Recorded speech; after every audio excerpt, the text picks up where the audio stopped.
ఉన్న బంగారాన్ని విడిపించి ఆ రోజు ఆన్లైన్ రేటుకే మేము కొంటాం. Sharma gold company. అఘోర సాంప్రదాయం అసలు ఎప్పటి నుంచి ఉంది? ఆ సాంప్రదాయాన్ని పాటించే వారు ఏ విధంగా ఉంటారు? దేవరహ బాబా 250 సంవత్సరాలు జీవించారు.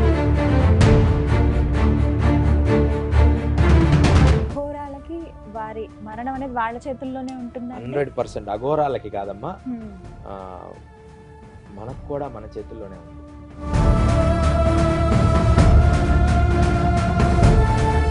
దేవాలయాల్లో చాలా మంది సాధువులను చూస్తామండి, అలాగే అఘోరాలను కూడా చూస్తూ ఉంటాం.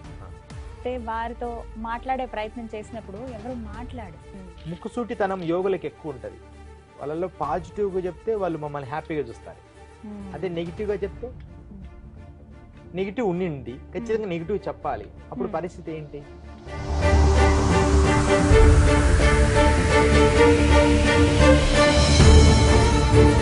స్మరణ అంటే ప్రతినిత్యం మీరు శివనామస్మరణ చేస్తూనే ఉంటారు క్షణక్షణం?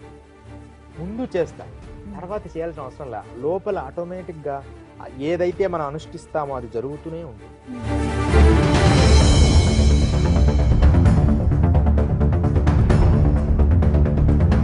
గురుగారు, ఈ మధ్య మీది బాగా వైరల్ అవుతున్న వీడియో ఒకటి ఉంది. అదే సొంత మూత్రం తాగితే నిజంగా ఇంత ఏ విధంగా ఉండొచ్చు అని మీరు చెప్పారు.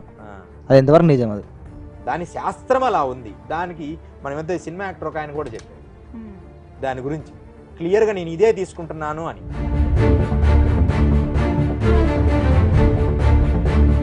అఘోరాల జీవన శైలి ఏ విధంగా ఉంటుంది? మా గురువులతో మేము నడిచేటప్పుడు ఒక దుష్ట దుర్మార్గుడు గురువుని ప్రశ్నించాడు, మీరు ఇలా ఉంటారు, మీ కథ చూసినాంలే. ఎమ్మడే గురువు గారు వాడిని చంపేశాడు.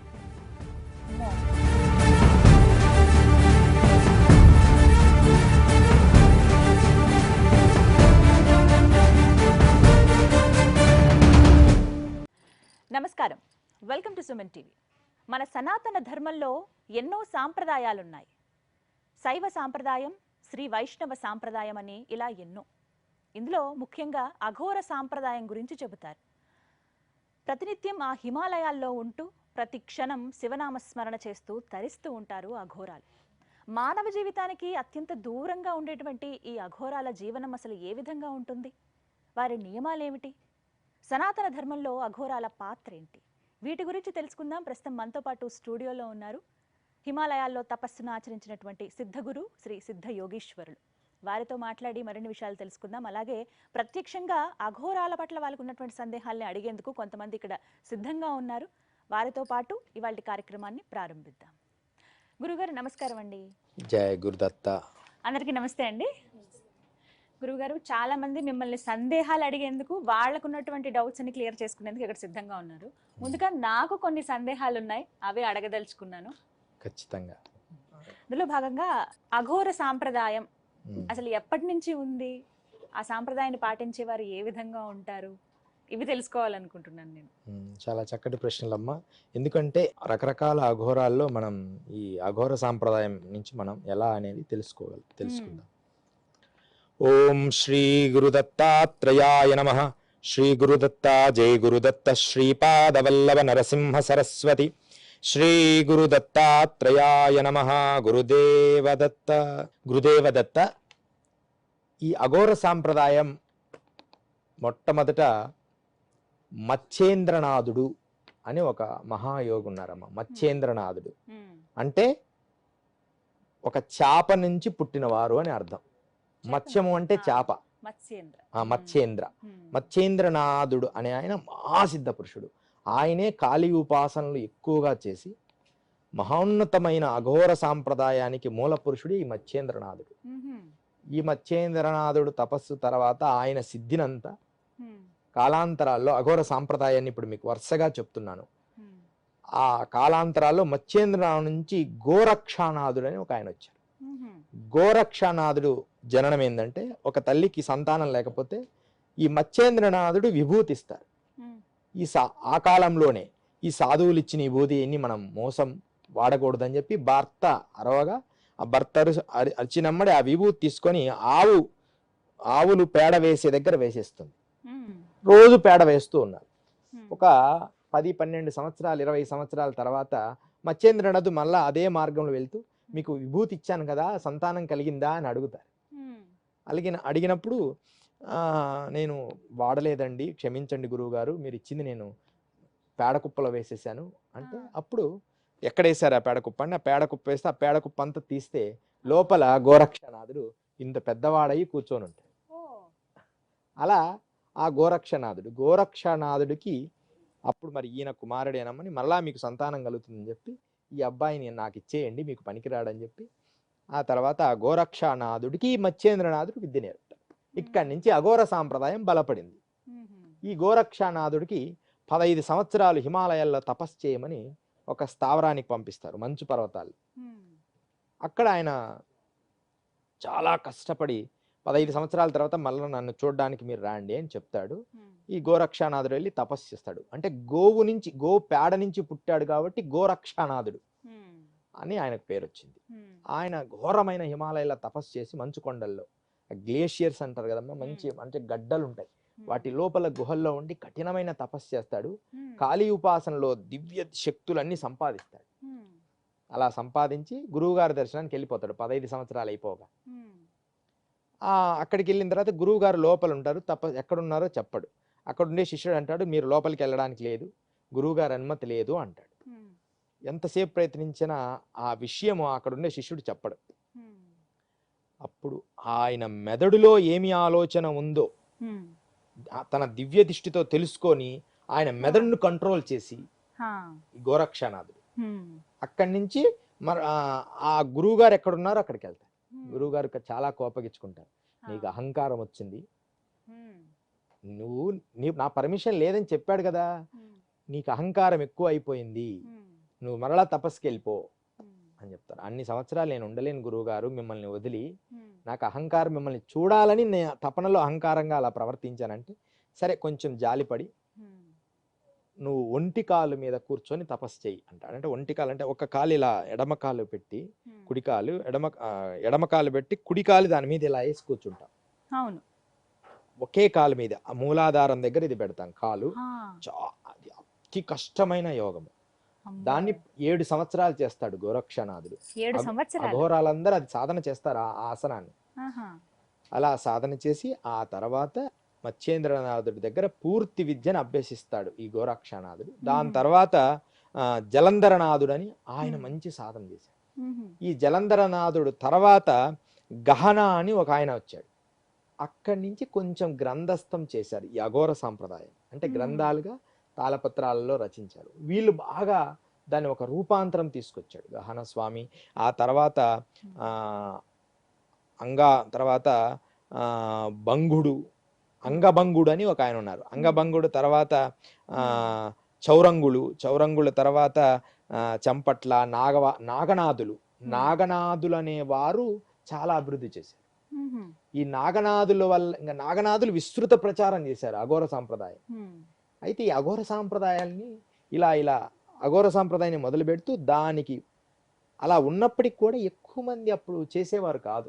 కాశీలో కిరాణాం బాబా కిరాణాం అని అవధూత మొట్టమొదట అఘోర, మీరు ఎప్పుడైనా కీపీడియోలో ఎక్కడైనా చూడండి, మొట్టమొదట అఘోర అని కొడితే కిరాణాం బాబా అని వస్తుంది. ఈ కిరాణాం బాబా మనకు దగ్గరున్న ఇప్పుడున్న పాకిస్తాన్ అనే ప్రాంతంలోనే ఇంగిలితా మాత అని ఒక ఆమె ఉంది. మనకు కొన్ని వాటిలలో చూడొచ్చు. ఇంగిలితా మాత అని ఒక దేవత ఉంది, శక్తివంతమైన దేవత. ఆ గ్రామంలో ఉండి అఘోర సాంప్రదాయాన్ని సాధన చేశాడు. ఆ అఘోర సాంప్రదాయాన్ని సాధన చేసి దాన్ని అన్ని ప్రాంతాలు తిరుగుతూ కాళీ ఉపాసన చేసి కాళీని దర్శనం పొంది ఆయన కాశీ నగరం వచ్చి అక్కడ స్థిరపడినారు. అక్కడి నుంచి అఘోర సాంప్రదాయం అనేది పూర్తి స్థాయిలో భారతదేశంలో ప్రచారమైంది అన్నమాట.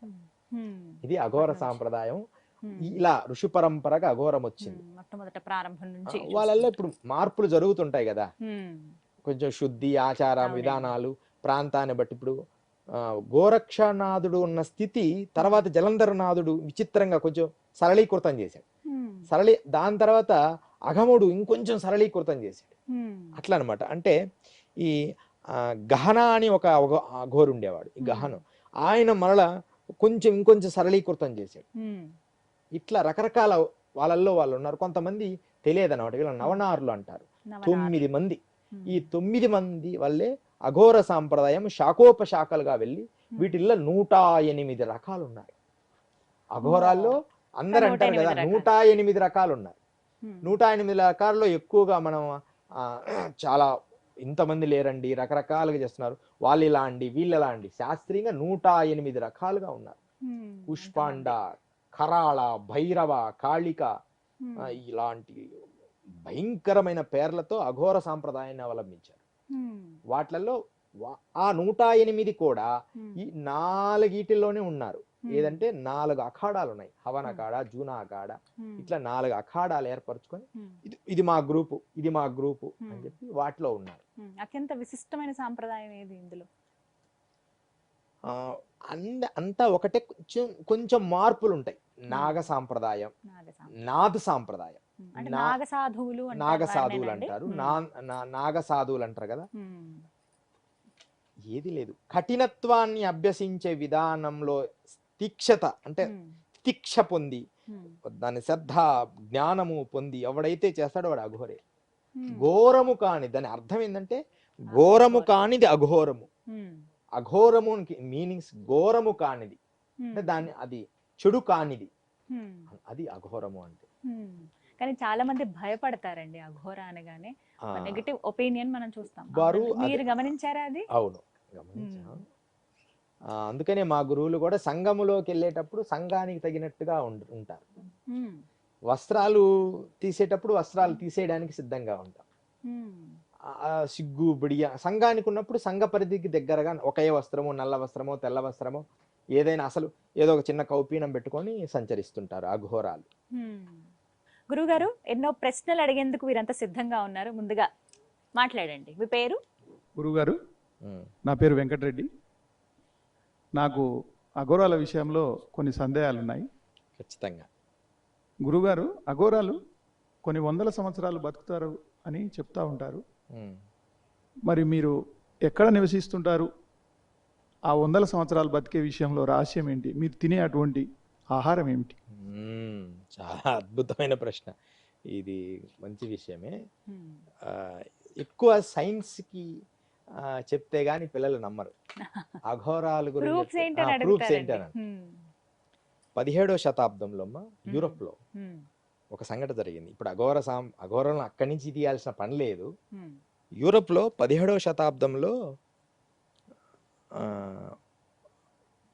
ఎన్ని ఎట్లా తెలుస్తాయి అంటే, మనకు బుక్స్ వస్తాయి చాలా, అంటే ప్రతి సంవత్సరానికి సంబంధించింది మొత్తం ప్రపంచ దేశాల్లో ఏమేమి జరిగినాయని కొన్ని బుక్స్ ఉంటాయి, మనకు తెలుసు కదా. వాటిల్లో మనం ఎన్ని చదువుతున్నప్పుడు అప్పుడప్పుడు మనకు తెలుస్తుంది. 17వ శతాబ్దంలో యూరోప్లో విపరీతమైన దొంగతనాలు జరిగాయి.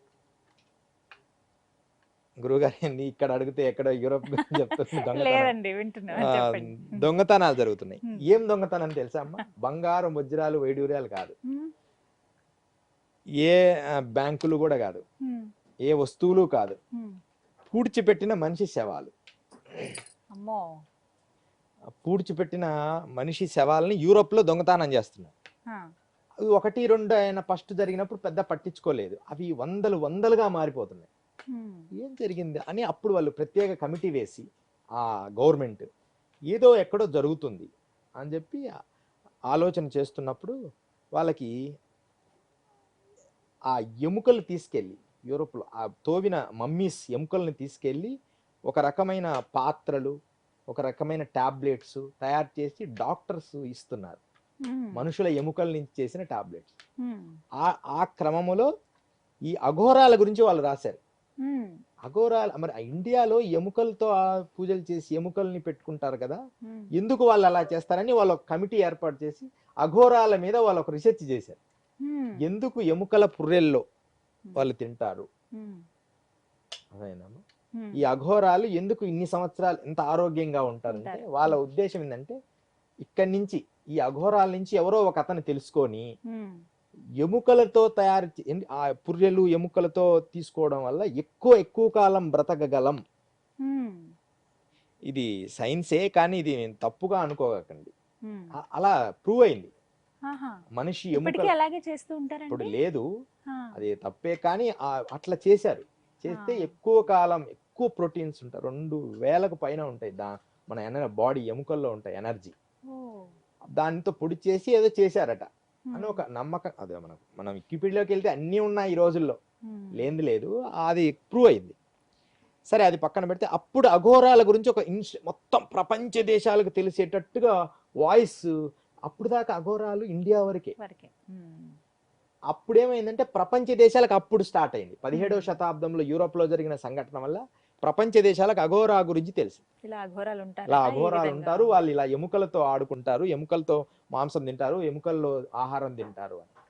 సరే అదంతా మనం పక్కన పెడితే వాటితో ఏమీ కాదు, అది నేను చెప్పాలనుకున్నా. నిజం కాదు అది.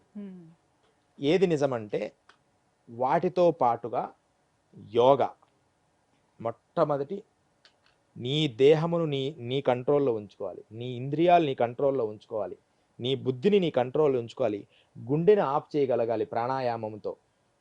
గుండె బీడింగ్ మన సెల్స్ని మనం యోగ సాధన చేసినప్పుడు కపాలభాతి మీరు చేయండి, బాగా చేసినప్పుడు ఒక్కసారి సెల్స్ అంతా అలా ఆగిపోయినట్టుగా ఉంటుంది, గాలిలో తేలిపోయినట్టుగా ఉంటుంది రియల్గా ప్రాక్టీస్ చేస్తే. ఇలా మనిషి తనను తాను ఒక పీస్ ఆఫ్ మైండ్ ఎప్పుడు చేసుకోగలుగుతామో అది చాలా ఉపకరిస్తుంది. కానీ మనం పీస్ ఆఫ్ మైండ్ చేసుకోవాలనుకుంటాం కానీ ఓన్లీ ఫిజికల్ ఎనర్జీ కోసం పీస్ ఆఫ్ మైండ్ చేసుకుంటాం కానీ మెంటల్ ఎనర్జీ కోసం పీస్ ఆఫ్ మైండ్ చేయం. బాగా గుర్తించండి. ఫిజికల్ ఎనర్జీ కోసం చేస్తాం, మేము అందంగా ఉండాలి, మేము యాక్టివ్గా ఉండాలంటే ఉదయం మేము ఎక్సర్సైజ్ చేయాలి. కానీ మెంటల్ ఎనర్జీ కోసం చేసే వాళ్ళు యోగులు. అది ఎంత జీరో లెవెల్లో చేసుకుంటారు. మనుషుల్ని కలవరు, మనుషుల థాట్స్ వాళ్ళకుండవు, మనుషుల ఆలోచనలు వాళ్ళకుండరు, వాటికి రియాక్ట్ కారు. అలా బ్రెయిన్ ఎంతో కంట్రోల్గా చేసి 1000 సంవత్సరాలు బ్రతికిన యోగుల్ని నేను చూశాను.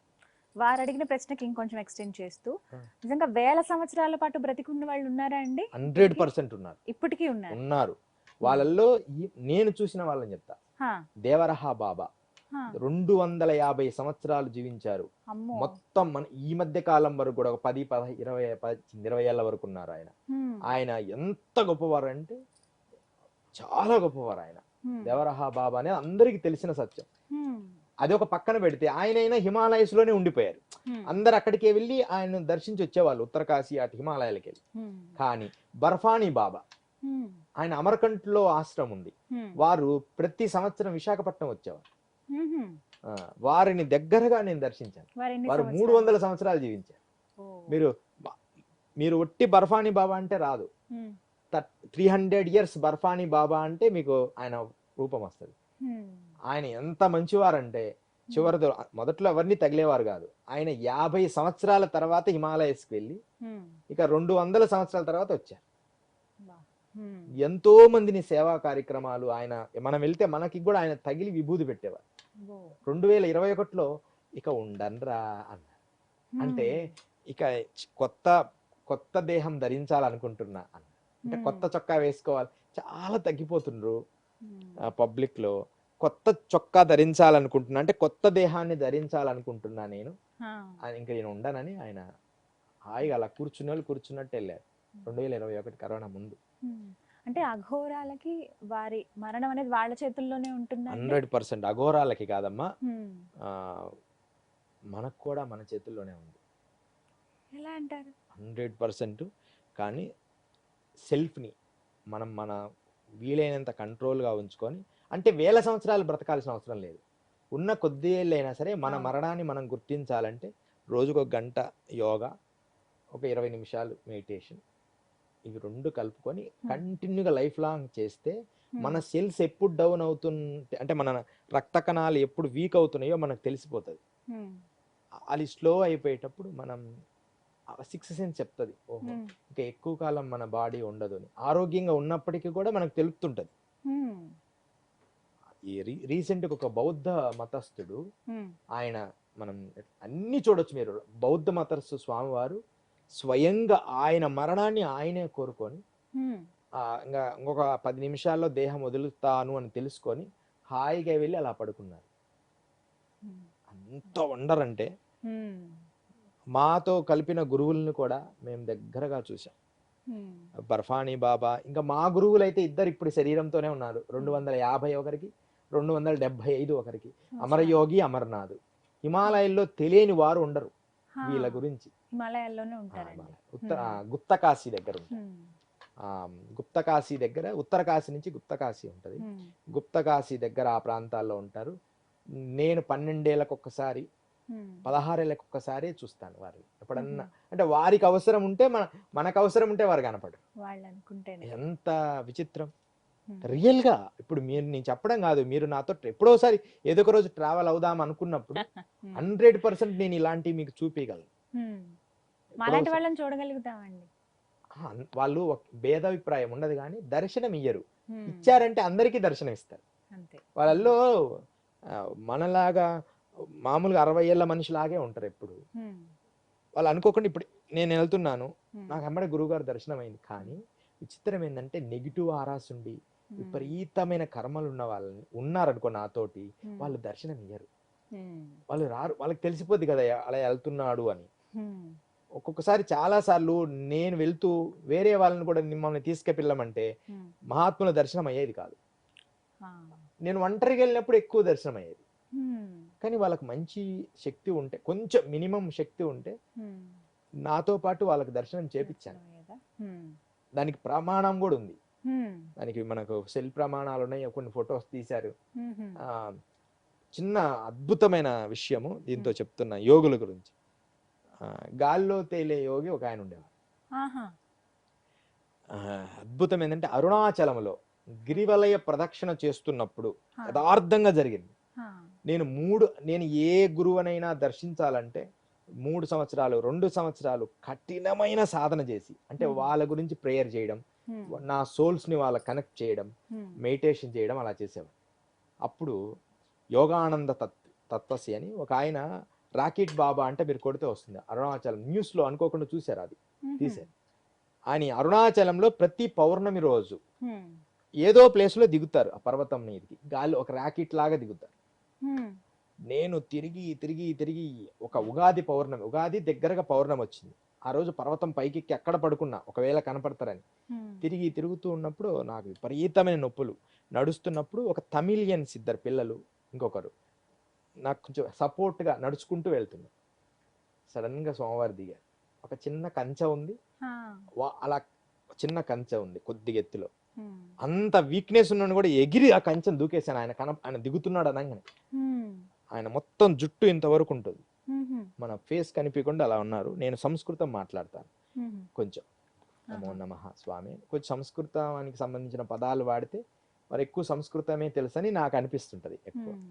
వాళ్ళు ఆశీర్వదించి, అంటే ఏం మాట్లాడలేదు. వీరు చూశారు, నాతో వచ్చిన వాళ్ళు కూడా, వాళ్ళు కంచె దాటి రాలేదు. ఇలాంటి అద్భుతాలు ఎన్నో వేల మంది ఉన్న యోగులు అఘోరులు మన భారతదేశంలో ఉన్నారు. కానీ మన మనస్సు మన బుద్ధిని ఆ స్థాయికి తీసుకెళ్ళాలి. ఖచ్చితంగా వేల సంవత్సరాలు బ్రతికిన వాళ్ళు ఉన్నారు. 110 ఏళ్ళు 120 ఏళ్ళు అయితే ఇప్పుడు నాకు తెలిసిన వాళ్ళు ఉన్నారు. మనం వెళ్ళి 100లో ఉన్న వాళ్ళు మనకు ఉన్నారు. మనం వెళ్ళి చూడొచ్చు. అదే అన్నమాట. అందుకని వేల సంవత్సరాలు బ్రతకొచ్చు. దానికి కావాల్సింది శారీరకమైన యోగా, ఈ పొల్యూషన్ లేని తిండి, ఆహారం, తిన్న ఆహారం కొంచెమైనా లిమిట్, అన్ని తక్కువ తీసుకుంటే ఎక్కువ కాలం బ్రతుకుతాం. ఒకటే సూత్రం, అన్ని తక్కువ లిమిటెడ్ గా. ఇటువైపుగా గురుగారు, నా పేరు మురళి. నాకు సందేహం ఏంటంటే, ఒక మనిషి అఘోరగా ఎందుకు మారుతారు? దాంతోపాటు ఒక మనిషి అఘోరగా మారాక తను ఏమంటే నాన్ వెజ్ తీసుకుంటారా? నాన్ వెజ్ దాంతోపాటు అఘోరలు ఏమంటారు, చుట్టాలు అవి తాగుతుంటారు, అది ఎంతవరకు? గంజాయి ఎంతవరకు నిజం? ఇది జనరల్ క్వశ్చనే, అందరికి తెలిసినవే. కానీ క్లియర్ గా ఇది అని తెలియదు ఎవరికి. అసలు అఘోరలు అంటే ఎందుకు మారతారు అనేది ఒక ప్రశ్న. అఘోరాలు ఎందుకు మారాలి అంటే, అఘోరాలో విశ్వప్రేమను పొందే శక్తి ఉంటది. అన్నిటల్లో సమదృష్టి. ఇలా ఉన్న చీరలను కూడా వాళ్ళు ప్రేమిస్తారు. వాళ్ళు వాడే వస్తువును కూడా ఎంతో ఇలా వాళ్ళ పాత్రలు, వాళ్ళ పాత్రను గాని వాళ్ళ వస్తువులను గాని దాన్ని ప్రేమిస్తారు. దీంట్లో కూడా జీవశక్తి ఉందని నమ్ముతారు. చలనము లేని వాటిని, చలనమునున్న వాటిని జీవశక్తి ప్రేమిస్తారు. ఈ మధ్యకాలం మీరు గమనించారో లేదు, న్యూస్ లో కూడా వచ్చింది. ఈ 4 ఏళ్లలో అఘోరగా మారే సాఫ్ట్వేర్ ఎక్కువయ్యారు. యువత వేల మంది 1600 మంది అఘోరాలు విపరీతంగా అవుతున్నారు. అంటే ముందు మొదటి దీక్ష చేసుకుంటున్నారు. అఘోరాలలో 5 రకాల దీక్షలు ఉంటాయి. ముందు అది తెలుసుకోవాలి. ఒకేసారి అఘోరం అయిపోరు వాళ్ళు. అఘోరంలోకి ముందు స్టార్ట్ అవుతారు. దాంట్లో మొదట గురువు ఏం చేస్తాడంటే ఒక రుద్రాక్ష వేస్తాడు. ఒక రుద్రాక్ష మన యజ్ఞోపేతం లాగా ఉంటుంది. చూడొచ్చు. ఒక రుద్రాక్ష వేస్తారు. ఒకటి అది స్టెప్ అయిపోయిన తర్వాత రెండోది వేస్తారు. మూడో స్టెప్ అయిపోయిన తర్వాత 3 రుద్రాక్షలు వేస్తారు. ఇట్లా అఘోరంలో 5 రకాల విద్య. 5వ స్థాయికి వెళ్తే వాడు పూర్ణ అఘోర అవుతాడు. అప్పుడు వాడికి ఒక పెద్ద చైన్ లాంటివి కొన్ని సీక్రెట్స్ ఉన్నాయి, అవన్నీ వేస్తారు. అఘోరానికి అంటే అప్పుడు దాకా వాడు వివాహము అట్లల్లో ఉంటూనే ఈ ప్రాక్టీసులు చేయొచ్చు. మొదట 2 అట్లా. పూర్ణ అఘోర అంటే ఒక హోమం చేస్తారు, విరజ అని. ఆ హోమము చేసి హోమములో ముండకము చేసి గుండు చేపించి హోమము చేస్తే పూర్తి అఘోరే అవుతారు. కానీ అఘోరంలో వెళ్ళడానికి కారణం ఏమిటంటే ప్రేమ, ఆనందం, ఈశ్వరుని ప్రేమించే శక్తి ఏర్పడుతుంది. అసలు అఘోరాల లక్ష్యం ఏంటంటే ఈశ్వరుణ్ణి ప్రేమించడం, ఈశ్వరుడికి ప్రీతాపమై బతకడం. ఈశ్వరుడే ఆయనే అన్ని. మొట్టమొదటి అఘోరం చెప్పాలంటే అఘోర ఈశ్వరుడే. అఘోర తత్వం ఈశ్వర తత్వం నుంచే పుట్టింది. ఉన్మత్తత శేఖరాయ నమః అని ఒక శ్లోకం ఉంది. మనము అష్టోత్తరం చదివినప్పుడు శివుడిది. ఉన్మత్తత అంటే పిచ్చివాళ్ళకి పిచ్చివాళ్ళలాగా ఉంటాడు ఆయన. అఘోరి అంటే అన్నిటిని సమదృష్టిగా ఉంటాడు. దాంట్లో ఆనందం ఎక్కువ ఉంటుంది, ప్రేమ ఎక్కువ ఉంటుంది. ఇంకా దాంట్లో గంజాయి తాగుతారు, రకరకాల తాగుతారు అనుకుంటారు. తాగాలని రూల్ ఏం లేదు అఘోర సాంప్రదాయంలో. అయితే గంజాయిలో ఈ గంజాయి మొక్క ఎలా పుట్టింది, దీని పుట్టుక గురించి మనం తెలుసుకోవాలి. శాస్త్ర ప్రకారం మొత్తం 5 రకాల నుంచి 6 రకాల మొక్కలు అమృత భాండము నుంచి పుట్టాయి. అమృతం ఒకసారి అమృత పాత్ర ఆకాశానికి తీసుకెళ్తా ఉంటారు ఇంద్రుడు. దాంట్లో కొన్ని కదలికలు ఏర్పడి కొన్ని బిందువులు భూమి మీద పడతాయి. అలా భూమి మీద పడినప్పుడు రావి చెట్టు, మర్రి చెట్టు, జీవి చెట్టు, మేడి చెట్టు, మోదుగా ఈ గంజాయి మొక్కలు పుట్టాయి ఆ అమృతం పడిన స్థలాల్లో అని శాస్త్రం చెబుతుంది.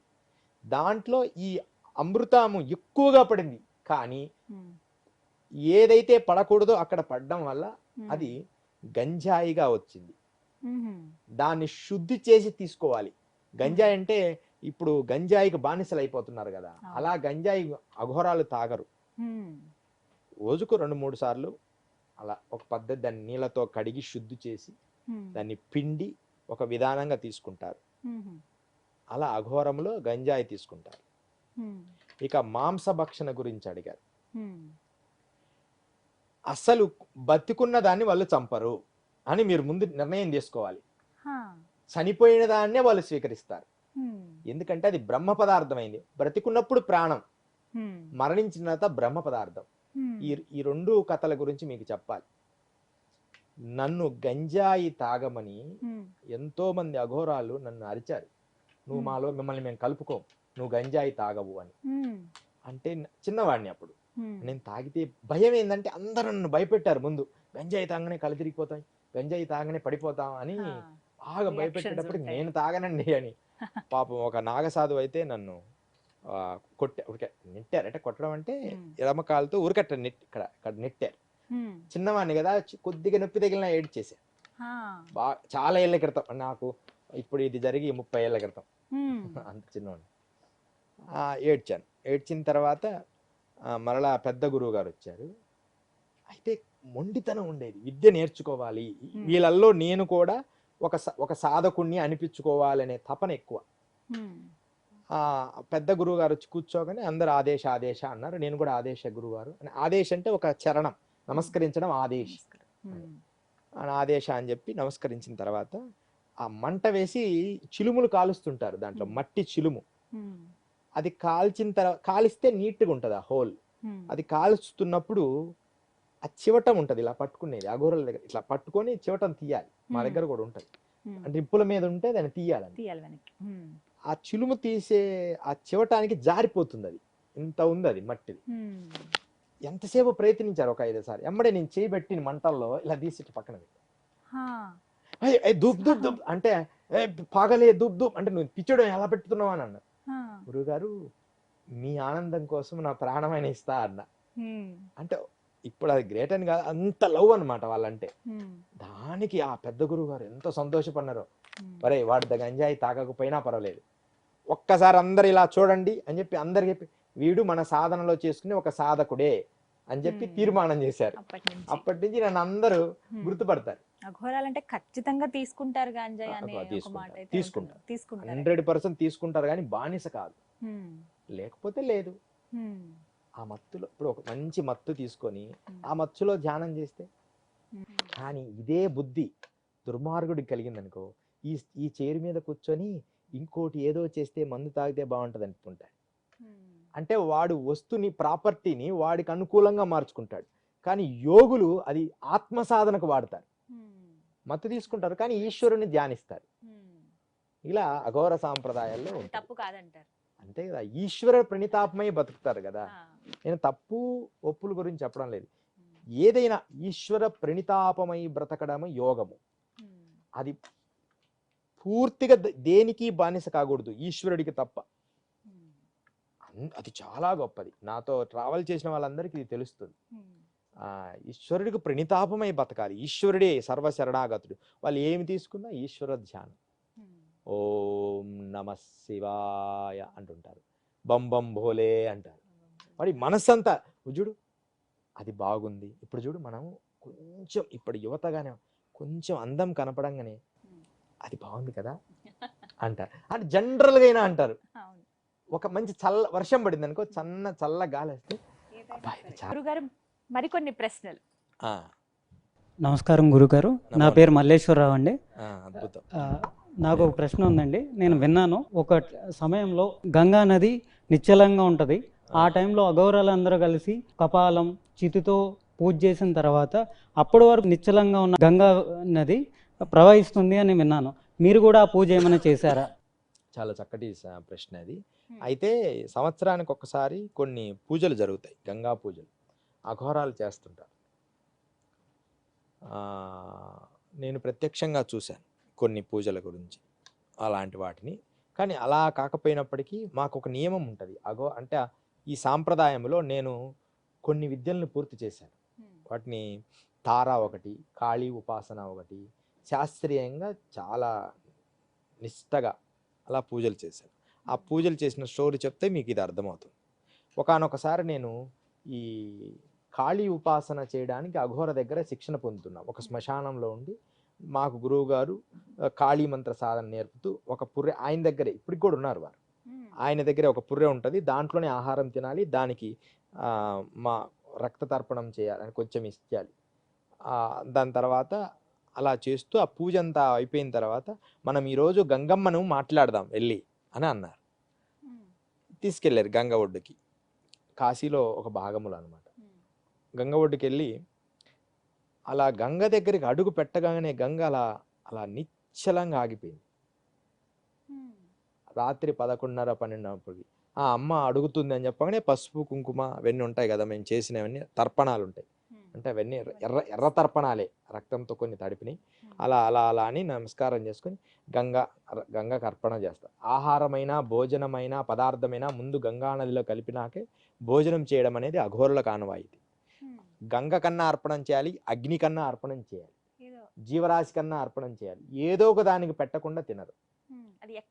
ఎక్కడున్నా హిమాలయాల్లో ఉంటే నిప్పులో వేస్తారు. నిప్పు మంట, చితిమంట ఉంటుంది. మేము గుహల్లో చిన్న చిన్న మంటలు వేసుకుంటాం. ఆ మంటల్లో కొంచెం వండినమ్మడే కొంచెం ఆహారం తీసి అంతవరకు ఎందుకు, మన పూర్వీకులు మన ఇళ్లలో వండంగానే కొంచెం తీసి ఆ నిప్పుల మీద వేస్తారు. అలా సాంప్రదాయం ఉంది. అలా పంచభూతాలలో ఏదో ఒక దానికి ఇచ్చి స్వీకరిస్తారు. అప్పుడు అలాంటి శక్తిని నేను గమనించాను ఆయన. అది దాని మీద ప్రత్యేకమైన విధానం నాకు తెలియదు, కానీ నాకైతే ఆయన అలా చూపించారు ఒక్కసారి. ఎందుకు గురువుగారు, అమ్మ మన కోసం ఆగి ఉంది నాయన అన్న నిశ్చలంగా. కానీ ఇది కుంభమేళా టైంలో అయితే ప్రత్యేకంగా మనం చూడొచ్చు కొన్ని సందర్భాల్లో. మరొక ప్రశ్న గురుగారు అడగండి. నమస్కారం గురుగారు, నా పేరు యామిని. అంటే నాకు ఇది ఒక చిన్న సందేహం లాంటిది. ఇప్పుడు మానవులు జీవించే జీవన శైలి వేరు, అఘోరాలు జీవించేది వేరు. కాబట్టి అంటే నార్మల్గా మనుషులకి అన్ని విధాలుగా ఏం జరుగుతుంది ఏంటి అని ప్రతి ఒక్క విషయం తెలుస్తూ ఉంటుంది. కానీ అఘోరాలు ఎక్కడో హిమాలయాల్లో ఉంటారు. కానీ కాశీలో కుంభమేళ టైంలో అందరూ వస్తూ ఉంటారు, ఉమ్, ముందుగా వాళ్ళే స్నానం చేస్తూ ఉంటారు కదండి. ఉమ్. ఈ విషయం ఏ విధంగా తెలుస్తుంది వాళ్ళకి కాశీలో ఇలా కుంభమేళ జరుగుతుంది అని? అఘోరాల విషయం కానీ యోగుల విషయం, అసలు అఘోరాలు కూడా ఇక్కడ కాదు. భారతదేశంలో చెప్పాను కదా 108 రకాల యోగ సాంప్రదాయాలు ఉన్నాయి అఘోరాలతో కలిపి. అఘోరాలతో కలిపి 108 పైన ఉన్నాయి యోగ విధానాలు కూడా. ఒట్టి ప్రణవోపాసనలోనే 100 పైన ఉన్నాయి. 108 ఉన్నాయి. ఓన్లీ ప్రణవం మీదే అన్ని విద్యలు ఉన్నాయి. మకార ప్రణవము, అకార ప్రణవము, ఉచ్చిష్ట ప్రణవము. ఇప్పుడు మనకు సద్గురు ఉన్నది, అకార ప్రణవం ఆ అంటారు, సద్గురు నేర్పుతారు కదా జగ్గి వాసుదేవ్. మకార ప్రణవము క్రియాయోగ సాధన నేర్పుతుంటారు. ఉకార ప్రణవం అని ఒక విద్య ఉంది. ఇట్లా రకరకాల విద్యలు అభ్యసించినప్పుడు వాళ్ళకు ఇక్కడ కూర్చొని అక్కడ ఏం జరుగుతుందో తెలుసుకునే శక్తి ఏర్పడుతుంది. ఒక 10 ఏళ్ల క్రితమేనమ్మా నేను అలాంటి సాధన బాగా చేయబట్టి విపరీతంగా ఏదో సాధన చేశాను మొత్తం మీద. చేసేటప్పటికి నాకు ఒక విచిత్రమైన శక్తి వచ్చింది. ఎంత శక్తి వచ్చిందంటే ఈ గోడవతలు ఏం జరుగుతుంది, వాళ్ళు అక్కడ ఏం చేస్తుండ్రు, మొత్తం విశ్వమంతా కనపడేది.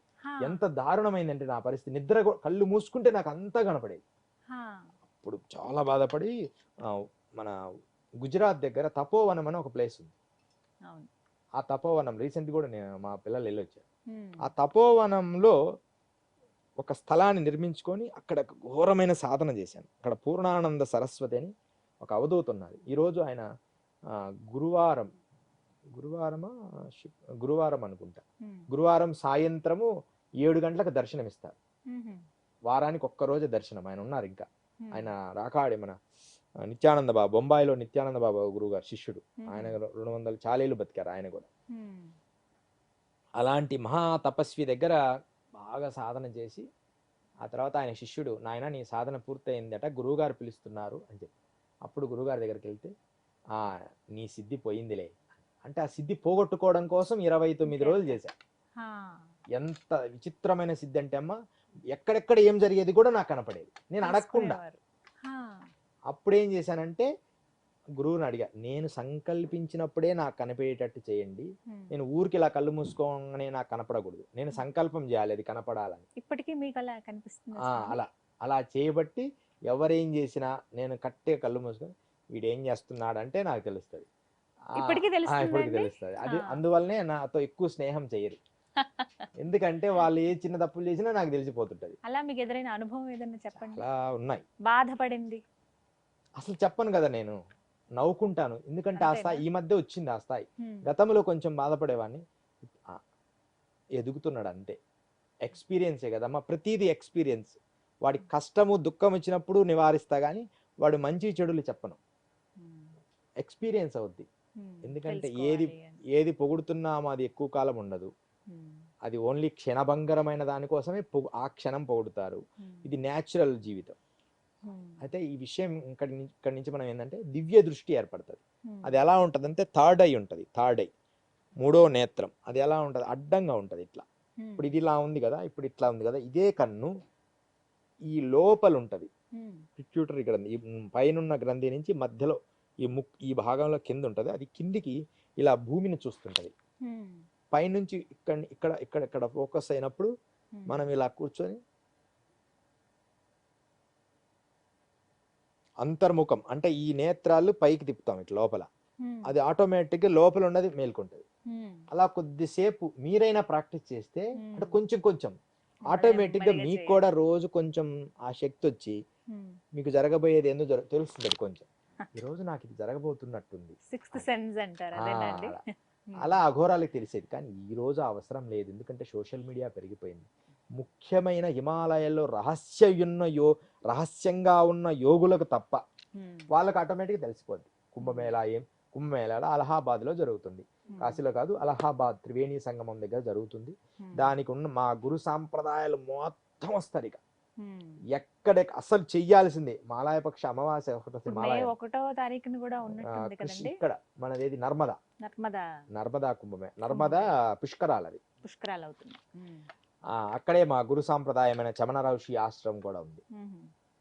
ఇలా దివ్య దృష్టి అనేది ఏర్పడుతుంది కాబట్టి ఆ దివ్య దృష్టితో చూసుకొని వాళ్ళు వస్తారు. వాళ్ళు అందరూ మన వస్త్రాలు కట్టుకొని వస్తారు, కొంతమంది వస్త్రాలు లేకుండా వస్తారు, సడన్గా ఏంటో వస్త్రాలు కట్టుకొని వస్తారు. కానీ వాయుగమన సిద్ధి అని ఒక ఏర్పడుతుందమ్మా. ఎక్కువ ఒంటరిగా ఇప్పుడు మాయలో గురువు గారు పంపించారు నన్ను కొంతకాలం, లేకపోతే చిన్నతనం నుంచి ఇలా ఉండబట్టి మాయలోకి పంపించినారు. కానీ లేకపోతే అంటే వారు గురువు ఆదేశానుసారమే, లేకపోతే మాకు ఇష్టం ఉండదు. అలా మొత్తం మీద దివ్య దృష్టి ఏర్పడుతుంది. దానివల్ల వాళ్ళు తెలుసుకొని అట వేల మంది ఒక్కసారి వచ్చారు. దానివల్ల అఘోరాలు చాలా మంది ఉన్నారు, ఆడవాళ్ళు కూడా ఉన్నారు. అవునా? ఈ ప్రశ్నే అడగదలుచుకున్నారు చాలా మంది, నేనే అడుగుతున్నాను. అఘోరాలలో అసలు మహిళలు ఉంటారా? వారిని ఏమని పిలుస్తారు ఉంటే గనక? మహిళలు ఉన్నారమ్మా, ఇప్పుడు కొంచెం పెరుగుతున్నారు ఈ మధ్య కాలం. ఎక్కువ వాళ్ళని గురు బెహన్ అంటాం, గురు బెహన్ అంటాము, మాతాజీ అంటాం. కొంచెం పెద్దవాళ్ళు అయితే మాతాజీ అంటారు, లేకపోతే గురు బెహన్ అంటాం. నేను ఒక గురు బెహన్, అమ్మ బీటెక్ చేసేదా ఒకరు గురు బెహన్, ఇద్దరము. నా ఫోటో కూడా ఒకటి ఉంది, ఈ తర్వాత చూపిస్తాను, దాంట్లో ఉంది సెల్లో. గురు బెహన్ ఇద్దరం ఒకేసారి విద్య నేర్పాం. ఆవిడ మాత్రం ఇప్పుడు దుర్గా మన ఇక్కడ ఉంది, జబల్పూర్ దగ్గర ఉంటున్నారు. బీటెక్ చేసి పూర్తిగా గురుసేవలో ఉంటున్నారు, గురు బెహన్. వివాహము అనేది మా సాంప్రదాయాల్లో ఉన్నాయి, అఘోరాల్లో కొన్ని ఉంటాయి.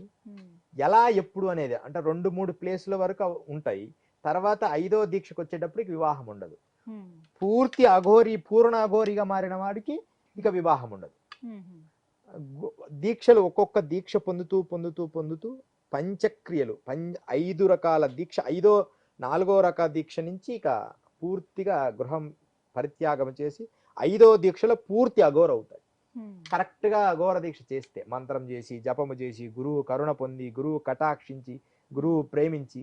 ఈ కాలం అలా సాధన చేయడం లేదు, పోవడం ఎమ్మడే అఘోరి కావడం, నేను అఘోరి అని చెప్పడం, ఏదో 4 మంచి మాటలు చెప్పి అఘోర విషయాలన్నీ వాయిస్తో చెప్పడం. నల్ల డ్రెస్ వేసుకున్న వాడల్లా అఘోర అవుతున్నాడు. అలా అఘోరులు కారు. పోగానే వానికి ముందు తెల్ల వస్త్రమే, తెల్ల వస్త్రము తర్వాత పచ్చ వస్త్రం, పచ్చ వస్త్రము తర్వాత కాషాయము, దాని తర్వాత పూర్ణ దీక్ష అయిపోయిన తర్వాత నలుపు చివరగా వేసుకునేది. అంతే తప్ప ఎమ్మడే అఘోరులుగా. ఇప్పుడు ఈ మధ్య నేను చూస్తున్నా కదా టీవీలో, అక్కడ ప్రతివాడు నేను అఘోరి, వాడు కొంచెం నేర్చుకుంటాడు, కొన్ని విద్యలు నేర్చుకుంటాడు అఘోరి, కొన్ని విద్యలు నేర్చుకుంటే అఘోరులు కాలేరు. పూర్తిగా వారితో స్నేహం చేస్తూ పూర్తి నేర్చుకున్నా కూడా నేను అఘోర అని చెప్పుకోడు. మంచి ఆయన మంచిది. ఇప్పుడు మా గురువులు ఉంటారు కదా, మంచిది నేర్చుకో, ఇది నేర్చుకో, ఇలా సాధన చేసుకో. ఎప్పుడు నేర్చుకున్నా ఇంకా తెలుసుకోవాలని అన్నట్టే ఉంటాం. శిరస్సు వంచి మంచి అంటే ఎప్పుడు సిలిండర్గా, ఎప్పుడు వినయ విధేయతలతో ఉంటాం అనమాట. గురుగారు మరొకరు సందేహం అడగడానికి సిద్ధంగా ఉన్నారు. గురుగారు, నా పేరు వెంకటేష్. ఇప్పుడు ఒక అఘోరిగా మారినప్పుడు సంసార జీవనాన్ని సాగిస్తారా? అయితే అఘోర సాంప్రదాయములో అఘోరీగా మారిన తర్వాత వివాహాలు లేవు. మారిన తర్వాత అది ట్రూత్ అంతే, ఇంకా దాంట్లో వేరే ఆలోచనే లేదు. అయితే కాలాంతరాలలో ఏమైందంటే ఇంకా దాన్ని పొడిగిస్తూ రకరకాల వాళ్ళకు అనుకూలంగా ఆప్షన్స్ తయారు చేసుకోవడం, అలా ప్రతి దాంట్లో కూడా మనకు అనుకూలంగా మనం మలుచుకోవడం అన్నట్టుగా మారింది. కానీ శాస్త్రీయంగా అఘోరం అంటేనే అన్నిటినీ ఒకే స్థాయిలో చూసే జ్ఞానం. అక్కడ స్త్రీ, ఇక్కడ పురుషుడు అనే భావం అనేది ఉండదు. శక్తి, ప్రకృతి తల్లి వంటి, నేను తండ్రి వంటి. అంటే ఏదైతే శక్తి ఉన్నదో ఆ శక్తి విస్ఫోటనం చేయడానికి పురుషుడు, దానంతర శక్తి, ఈ రెండు ఏకమయ్యే విధానము చేసి లోకహితము చేయాలనే విధానాన్ని మలుచుకొని ఈశ్వర ప్రణితాపమై ఆనంద డోలికల్లో జీవించాలి. ఈ జగత్తుతో సంబంధం లేదు, మాయకు సంబంధం లేదు అనుకో అనే సంకల్పం రావడం అఘోరి అంటే. అంతే తప్ప మరలా అఘోరి అయిన తర్వాత కూడా వివాహం దేనికి? వివాహం ఏం అవసరం లేదు. అయితే అఘోరం అనేది నేను ఇందాక కొన్ని విషయాలు చెప్పినట్లుగా భాగాలుగా ఉంటాయి. మొదటి భాగం, రెండో భాగం, మూడో భాగం అంటే వాడి స్థాయిని బట్టి. 4వ స్థాయి, 5వ స్థాయి వచ్చినప్పుడు ఇక వివాహాలు ఉండవు. ఈ మొదట 2, 3 అంటే ప్రతి వ్యక్తిని మనం ఆదరించాలని అఘోరులు ఒక మంత్రం నేర్పుతారు. ఆ మంత్రం నేర్చుకొని సాధన చేసి లక్షల జపం చేసి అమ్మ దర్శనాన్ని పొందేదాకా వారు భార్య పిల్లలతో ఉండొచ్చు. అంతేగాని అఘోరులు పెళ్లి చేసుకునేది అనేది ఏదైనా జరిగితే అది ఫూలిష్ అంటే అబద్ధం. అఘోరులు పెళ్ళిళ్ళు చేసుకోవడానికి లేదు, అఘోరి అయిన తర్వాత. కాకపోతే మొదటి దశల్లో ఉన్న వాళ్ళు వారి వారి వారి భావజాలానికి, వారిలో ఉన్న ఆర్గాన్స్ ప్రాబ్లమ్స్ కంట్రోల్ చేసుకోవడానికి ఒక వివాహం అవసరం. ఇప్పుడు ఒక చెట్టు ఉంటుంది, ఆ చెట్టుకు ఫ్లవర్ వస్తుంది. ఆ ఫ్లవర్ నాకొద్దు, నువ్వు రావద్దు అంటే ఫ్లవర్ రాకుండా ఉండదు. ఆ ఫ్లవర్ తర్వాత అది కాయ అవుతుంది. కాయ అంటే నాకు అస్సలు ఇష్టం లేదండి అంటే అది కాయ రాకుండా ఉంటుందా? ఖచ్చితంగా కాయ వస్తుంది. ఆ కాయ పండు అవుతుంది. ఆ పండు నాకు పండు వద్దు అంటే ఖచ్చితంగా అది పండే తీరుతుంది, తర్వాత అది రాలిపోయే తీరుతుంది. ఇలాగే మనిషిలో ఉండే ఆలోచనలు, కోరికలు అనేవి సహజంగా ఉత్ప్రేరణ అవుతాయి. అందుకని అలాంటి ప్రేరణ కలిగే వాళ్ళకి అఘోర దీక్ష తీసుకోవడం మంచిది కాదు. కాబట్టి అవన్నీ భావజాలు అయిపోయి పిల్లలు పుట్టి పిల్లలు పెళ్ళిళ్ళు చేసి బాధ్యతలు అయిపోయిన తర్వాత మనకి ఈ మధ్య ఆయన పెద్ద ఆయన టీవీ ఛానల్లో కనపడుతుంది. ఆయనకు పెళ్ళి అయ్యి పిల్లలు పుట్టి బాధ్యతలు అయిపోయినాయి. ఆయన అఘోర అయితే ఏమి, ఇంకొకటి అయితే ఏమి, ఎవరికి ఇబ్బంది లేదు కదా. కాబట్టి ఆయన లోకసేవ చేయాలనుకుంటే చేసుకుంటాడు, లేకపోతే ఆయన అఘోరని చెప్పుకుంటాడు. అంతే తప్ప అంటే ఇబ్బంది లేదు. అంతేగాని నీకు లోపల అన్ని కోరికలు పెట్టుకొని నేను అఘోరిని అంటే అది తప్పు. అలాంటి అసలు పెళ్ళిళ్ళు అనేది లేదు. అఘోరమైన తర్వాత పెళ్ళి చేసుకోవడానికి లేదు. కానీ మొదట మంత్రదీక్ష తీసుకునేటప్పుడు వివాహం ఆచరించవచ్చు. మంత్రదీక్షలో అమ్మవారి కాళిదా దర్శనం పొంది 2, 3వ స్టెప్ దాటిన తర్వాత ఇంకా వాళ్ళు పూర్తి అఘోర అవుతారు. 3, 4వ స్టెప్లో వాళ్ళకు ఒక బంధనం అని ఒకటి వేస్తారు, అంగబంధనం అంటారు దాన్ని రహస్యంగా. అది వేస్తున్న ఇంకా సంసారానికి పనికిరాడు, పూర్తి యోగత్వాన్ని పొందుతాడు. ఇది రహస్యం. అంతే తప్ప అఘోరుల వివాహాలు లేవు లేవు లేవు అఘోరులకి. గురుగారు మరొక సందేహం. నమస్తే గురుగారు, నా పేరు అనంత. మనిషి మరణించిన తర్వాత ఆత్మ బాధపడుతుందా, శరీరం బాధపడుతుందా గురుగారు? అసలు మనిషి మరణించక ముందే బాధలు ఉంటాయి, మరణించిన తర్వాత దేనికి బాధలు ఉండవు. శరీరానికి బాధ మనం చూస్తామేమో కానీ ఆత్మకు మరణించిన తర్వాత శరీరానికి బాధ ఉండదు. ఆత్మ మరణించిన తర్వాత చైతన్యం అయితే అసలు ఆత్మకు బాధ ఉండదు. అయితే ఎవరికి బాధ ఉంటుంది అంటే అనుకోకుండా కోరికలు విపరీతంగా ఉండి మరణించి, వాడు చేయకూడని పనులన్నీ చేసి మరణించి, అనుకోకుండా యాక్సిడెంట్ లాంటివి జరిగి ఒక ఫ్లోలో ఉండి ఒక పెద్ద థాట్స్లో ఉన్నోడు మరణించి, ఇలాంటి వాళ్ళు కొన్ని ఆత్మలకి దుఃఖం ఉంటుంది. కానీ దేహమునకు అసలు దేహం ప్రాణం పోయిన తర్వాత ఈ బాడీకి ఇంకా ఏమీ ఉండవు. దీంట్లో ఏదైతే మనల్ని పోషించిందో జీర్ణ వ్యవస్థలో అదే ఈ దేహాన్ని కొరుక్కొని తిని మరణింపజేస్తుంది, పూర్తిగా దీన్ని స్పాయిల్ చేసి పారేస్తుంది. ఇప్పుడు దాకా మన జీర్ణ వ్యవస్థ తినంగానే యాసిడ్స్ లోపలికి రిలీజ్ అయ్యి మనల్ని కరిగించే పదార్థమే దేహం వదిలిన తర్వాత దేహాన్ని అంతా కాల్చుకొని తినేస్తుంది. అదే మనకు బ్యాడ్ స్మెల్ అని అంటారు. అంతే తప్ప దేహం వదిలిన అయితే ఆత్మకి ఏదైనా కోరికలతో మరణిస్తే ఆత్మలు అవుతాయి. గురుగారు, చాలా సాధువులు, గురువులు ఆత్మ వేరు దేహం వేరు అని అంటూ ఉంటారు. ఆత్మశుద్ధి అంటే ఏమిటి, దేహశుద్ధి అంటే ఏమిటి? దేహశుద్ధి ఆత్మశుద్ధి అనేది మంచి ప్రశ్న, అది కూడా శాస్త్రీయ ప్రశ్నలే.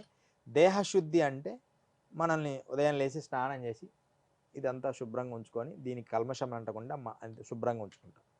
కానీ దేహాన్ని శుద్ధి చేయగలం, కానీ ఆత్మను శుద్ధి చేయాలంటే యోగం అనే సాధ్యమైంది. యోగము మానసిక ప్రశాంతతే ఆత్మకు శుద్ధి. మానసిక ప్రశాంతత ఎప్పుడు వస్తుంది? యోగ సాధనలు, మంత్రశాస్త్రములు, గుళ్ళో ఓం నమ శివాయని తిరగడము, మంచిగా ఆనందంగా ఉండే స్థలాల్లో తిరగడము, అలా ప్రశాంతంగా ఉన్నప్పుడు ఆత్మకు శుద్ధి కలుగుతుంది. ఆ స్థాయిని పెంచుకుంటూ యోగములో ఎడా పింగళ సుషుప్తి నాడులను మేల్కొల్పి అది కుండలిని జాగృత పరుచున్నప్పుడు ఆత్మశుద్ధి కలుగుతుంది. అదనమాట. ఆత్మశుద్ధి కలగాలంటే కుండలిని జాగృతికి సంబంధించి మంత్రశాస్త్రమో, యోగ శాస్త్రమో, క్రియాశాస్త్రమో, ఏదో ఒక భారతీయ సనాతన ధర్మంలో ఉండే ఏ ఒక్కదాన్ని పట్టుకున్నా ఆత్మశుద్ధి అవుతుంది. భారతీయ సనాతన ధర్మం అంత గొప్పది ఒకటి. అందుకనే మన కోకొల్లలు కొంతమంది అంటారు మీకు ఇన్ని ధర్మాలు ఇన్ని శాస్త్రాలు ఎందుకండి అని. ఎందుకంటే మనకు వాళ్ళది ఒక్కటే, మన ఎన్ని రక్షించే ఉంటాయి. ఎవరికి నచ్చింది వాడు హాయిగా అనుభవించవచ్చు. ఒకడు ఓం నమ శివాయ అంటాడు, ఓం నమ నారాయణ అంటాడు, ఒకడు నారాయణ అంటాడు, ఒకడు గణేష అంటాడు. అందరూ ఏది అన్నప్పటికీ దాంట్లో వాళ్ళు సంతృప్తి చెందుతున్నారు. వాళ్ళకు స్వేచ్ఛ ఉన్నది దైవత్వంలో, హాయిగా దైవాన్ని అన్ని రకాలుగా భావించి ఆత్మను సంతృప్తి పరుస్తున్నారు. దాన్ని ఆత్మ సంతృప్తి పరచాలంటే ఖచ్చితంగా మనం చేయవలసిందంటే ఈ ఇదేంటి, ఈ ఆత్మ ఏంటి, ఇది ఎక్కడ పుట్టింది, దీనికి ఎలా ప్రవేశించింది, దీని మీద మనం ఆత్మబోధ అనే ఒక గ్రంథం ఉన్నది. అఘోర సాంప్రదాయాల్లో కూడా కొన్ని గ్రంథాలు ఉన్నాయి. ఆత్మబోధ, తత్వబోధ, వివేక చూడామణి. ఆత్మను శుద్ధి చేయాలంటే ఈ గ్రంథాలు ఒక్కసారి చదవాలి. ఆత్మబోధ, తత్వబోధ, వివేక చూడామణి, బ్రహ్మసూత్రాలు, భగవద్గీత. ఈ 5 గ్రంథాలు చదివి, ఈ 5 గ్రంథాలు ఊరికే పైన రఫ్గా చదవండి చాలు. చదివితే మీకు పరిపూర్ణమైన ఆత్మశుద్ధి ఎలా కలుగుతుందో తెలుస్తుంది. అంటే తెలుస్తుంది. దీన్ని ప్రస్థానత్రయము అంటే మొత్తం ఎన్ని తెలుస్తాయి, ఉపనిషత్తులు, బ్రహ్మసూత్రాలు, భగవద్గీత, వీటితో పాటు వివేక చూడమని, ఆత్మబోధ, తత్వబోధ.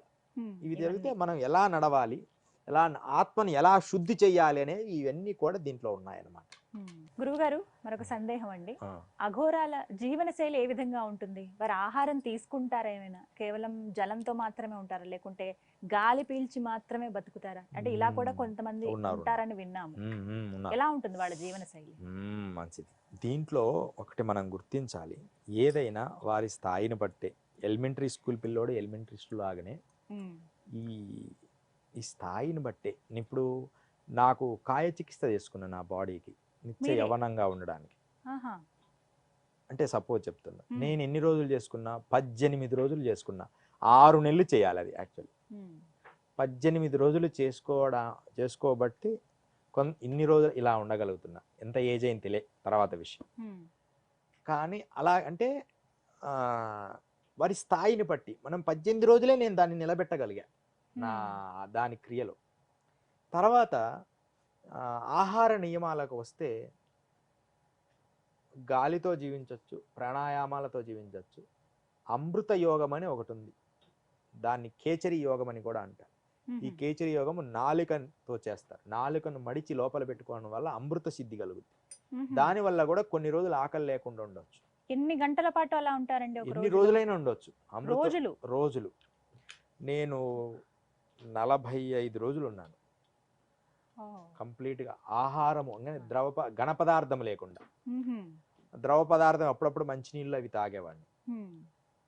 ఒకసారి భూగర్భ స్వరంగంలోకి వెళ్ళిపోయి 45 రోజులు ఉన్నా. మా గురువు గారు అలా ప్రాక్టీస్ చేయించారు.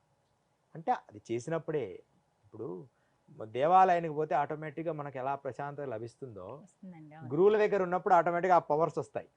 నువ్వు మళ్ళీ జగత్తులోకి వచ్చినప్పుడు అంతే మామూలే. ఏసీ రూమ్ లో ఉంటావు, ఎంత చల్లగా ఉంటది. ఒక్కసారి బయటకు పోగానే ఎంత వేడి ఉంటది. యద్భావం తద్భవతి. నువ్వు దేన్ని కోరుకుంటున్నావో, దేనికి దగ్గరకుంటున్నావో దానికి సంబంధించిన శక్తులన్నీ నీకు వస్తాయి. దానికి సంబంధించిన చెడు ఉంటే చెడు కూడా వస్తుంది. ఇప్పుడు విపరీతంగా ఏసీలో ఉన్న వారికి ఖచ్చితంగా లంగ్స్ అవన్నీ ప్రాబ్లమ్స్ వస్తాయి. ఖచ్చితంగా యోగా సాధన, బయటి ప్రపంచాన్ని కూడా చూడాలి యోగా సాధన వల్ల. మరి ఇది ఒక రకంగా మేలు చేస్తుంది, ఒక రకంగా ఇది కీడు చేస్తుంది. ప్రకృతిలో ఊరికే మంచి ఎండల్లో విపరీతంగా అనవసరంగా తిరిగితే, చెడు కాలుష్యంలో ఆటోమేటిక్గా చెడు జరుగుతుంది.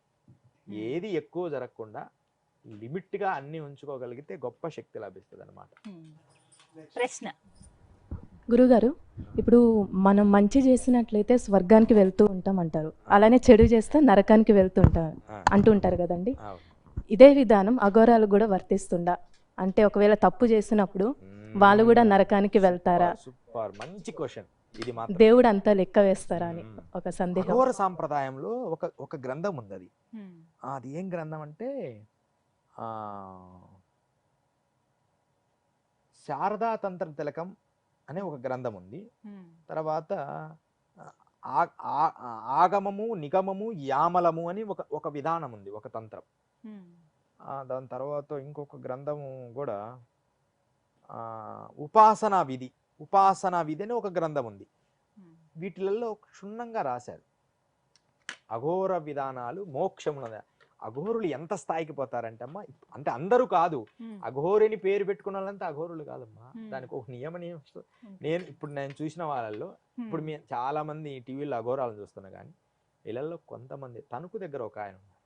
అంటే శాస్త్రీయంగా అఘోరం ఉండాలి. రాజేష్ నంద అఘోరి అని అంటే ఒక పరంపర. తర్వాత మా గురు పరంపరలో కొంతమంది అఘోరాలు అయ్యారు. గుంటూరు దగ్గర ఒక ఆయన అఘోర సాంప్రదాయాన్ని పాటించారు. మంచి అఘోర సాధకుడు. అంటే ఒక పరంపర నుంచి సాధన చేసిన వాడు అఘోర అవుతారు.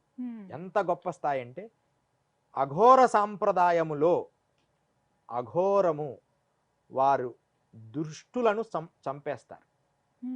వాళ్ళకి కేసు అవన్నీ ఉండవు. మీకు సభాముఖంగా అంటే ఈ టెలివిజన్ ద్వారా ఒక విషయం చెప్పదలుచుకున్నాను. చాలా ఏళ్ల క్రితం మా గురువులతో మేము నడిచేటప్పుడు ఒక దుర్మార్గుడు గురువుని ప్రశ్నించాడు. మీరు ఇలా ఉంటారు, మీ కథ చూసినాంలేని. ఎమ్మడే గురువు గారు వాడిని చంపేశాడు. నేను ఇందాక చెప్పాను కదా, కానీ వాడు ఎంతో మందిని నాశనం చేస్తున్నాడు. వాడు భిక్షకాల దగ్గర డబ్బులు బలవంతంగా వసూలు చేసి లాక్కుంటున్నాడు. చాలా దుర్మార్గుడు అన్నమాట. అంటే దుర్మార్గుల్ని చంపేయచ్చు అఘోరాలు. దుర్మార్గుడు అంటే వీడి వల్ల సమాజము లోకము నాశనం అవుతుందంటే వాడిని చంపేస్తారు. విచిత్రం తెలుసమ్మా, వాడి మాంసం తినరు, ఇక వాడిని కాల్చేస్తారు. అదే అఘోరాలు మామూలుగా ఉండేది ఏదైనా కూడా బ్రహ్మ పదార్థంగా ఇంత తీసుకుంటారు. అలా తీసుకుంటే వాడి మోక్షం లభిస్తుందని ఆశ. మోక్షము ఇయ్యగలరు, అవసరమైతే చంపగలరు. అలాంటి వీరభావ స్థితికి వెళ్తారు. దాన్ని వజ్రేలి యోగం అంటారు. వజ్రేలి యోగం అంటే ఎంత గొప్పదంటే అది ఒక శవంపై పడుకొని, ఒక శవంపై ఉంటే దాని మీద అలా కూర్చొని చేస్తారు. అది దాన్ని వీరభావ స్థితికి వెళ్తారు. వీరభావ స్థితి అంత సులభమైనది కాదు. వజ్రేలి యోగం అనే రహస్యాన్ని కూడా నేను అంటే అది విద్యగా నేర్పించే గురువు పరంపర కాబట్టి నేను చెప్పలేను. కానీ అదొక పదార్థాన్ని కుండలిని ద్వారా శిరస్సుకు తీసుకుపోతారు. అదొక పదార్థాన్ని మూలాధారం నుంచి.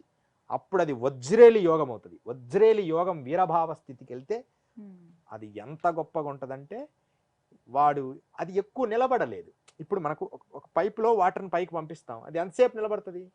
గట్టిగా పట్టుకుంటే 1 గంట 2 గంటలు. కానీ ఈ కుండలిని యోగ శక్తిలో వజ్రేలి యోగము చేసిన వాడు, వజ్రేలి యోగం అంటే అది నోటితో చెప్పడానికి అది చాలా కఠినమైనది. అది 15 రోజుల పాటు శవం కాలుతున్నప్పుడు సాధన చేయాలి. 15 రోజుల పాటు నీళ్ళల్లో కూర్చొని సాధన చేయాలి. 15 రోజుల పాటు ఒక చనిపోయిన బాడీ మీద, కాశీలో ఇప్పుడు చేస్తారు, దాని మీద కూర్చొని సాధన చేస్తారు. దాన్ని వజ్రేలి యోగం అంటారు. అది ఒక నెయ్యితో చేస్తారు. అలా చేసిన తర్వాత అది యోగ శక్తి ప్రేరితే అప్పుడు అతను ఎంత గొప్ప వాడు బ్రహ్మ అవుతాడు. బ్రహ్మ అంటే ఇలా కూర్చుంటాడు, నిన్ను చూస్తాడు, ఈ అమ్మాయి మంచి అమ్మాయి అంటాడు. అలా చూస్తాడు, ఈ అమ్మాయి వల్ల లక్షల మంది నాశనం కాబోతున్నారంటే ఈ అమ్మాయిని చంపేస్తారు. ఇది కొన్ని మూవీస్లో చూపించడానికి ట్రై చేశారు. అంటే దాని వల్ల నష్టం జరుగుతుందంటే దాన్ని అతను ఏమన్నా అన్ని, గవర్నమెంట్ ఏమన్నా అన్ని, వాళ్ళకి అనిపిస్తే అఘోరులకి ఆ స్థాయి గల అఘోరులు ఉన్నారు, వాళ్ళని తీసేస్తారు. అది చెడు. ఇంకా దాన్ని వాళ్ళు ముట్టరు, కాల్చేస్తారు, దాన్ని ముట్టరు. కానీ దానికి మోక్షం వస్తుంది వారి వల్ల మరణించడం వల్ల. అంతే తప్ప అఘోరాలు చిన్న కోడిని కూడా చంపరు నిజంగా అఘోరి అయితే. ఓన్లీ ఆ మంత్ర సాధన సమయంలో దివ్యశక్తి లోపల ప్రేరేపించడానికి ఖాళీ ఉపాసన చేసే సమయాల్లో మాత్రం చేస్తారు. అంతే తప్ప ప్రతిసారి పెట్టి ఇప్పుడు ఇన్ని కోళ్ళు కావాలి, ఇన్ని కుక్కలు కావాలి అని డబ్బులు వసూలు చేస్తుంటారు అఘోరాలు. అస్సలు అఘోరాలు అలా చేయరు. వారు ఆ మంత్ర సిద్ధి పొందేటప్పుడు మాత్రం చేస్తారు యోగ సాధనలో. అఘోరాలకు డబ్బుల పట్ల వ్యామోహం ఉంటుందా అండి? అసలు డబ్బు పట్ల వ్యామోహం ఉండదు. ఆ డబ్బును తీసుకున్నా అది లోకానికి పంచిపెట్టడంలో ఆనందపడతారు.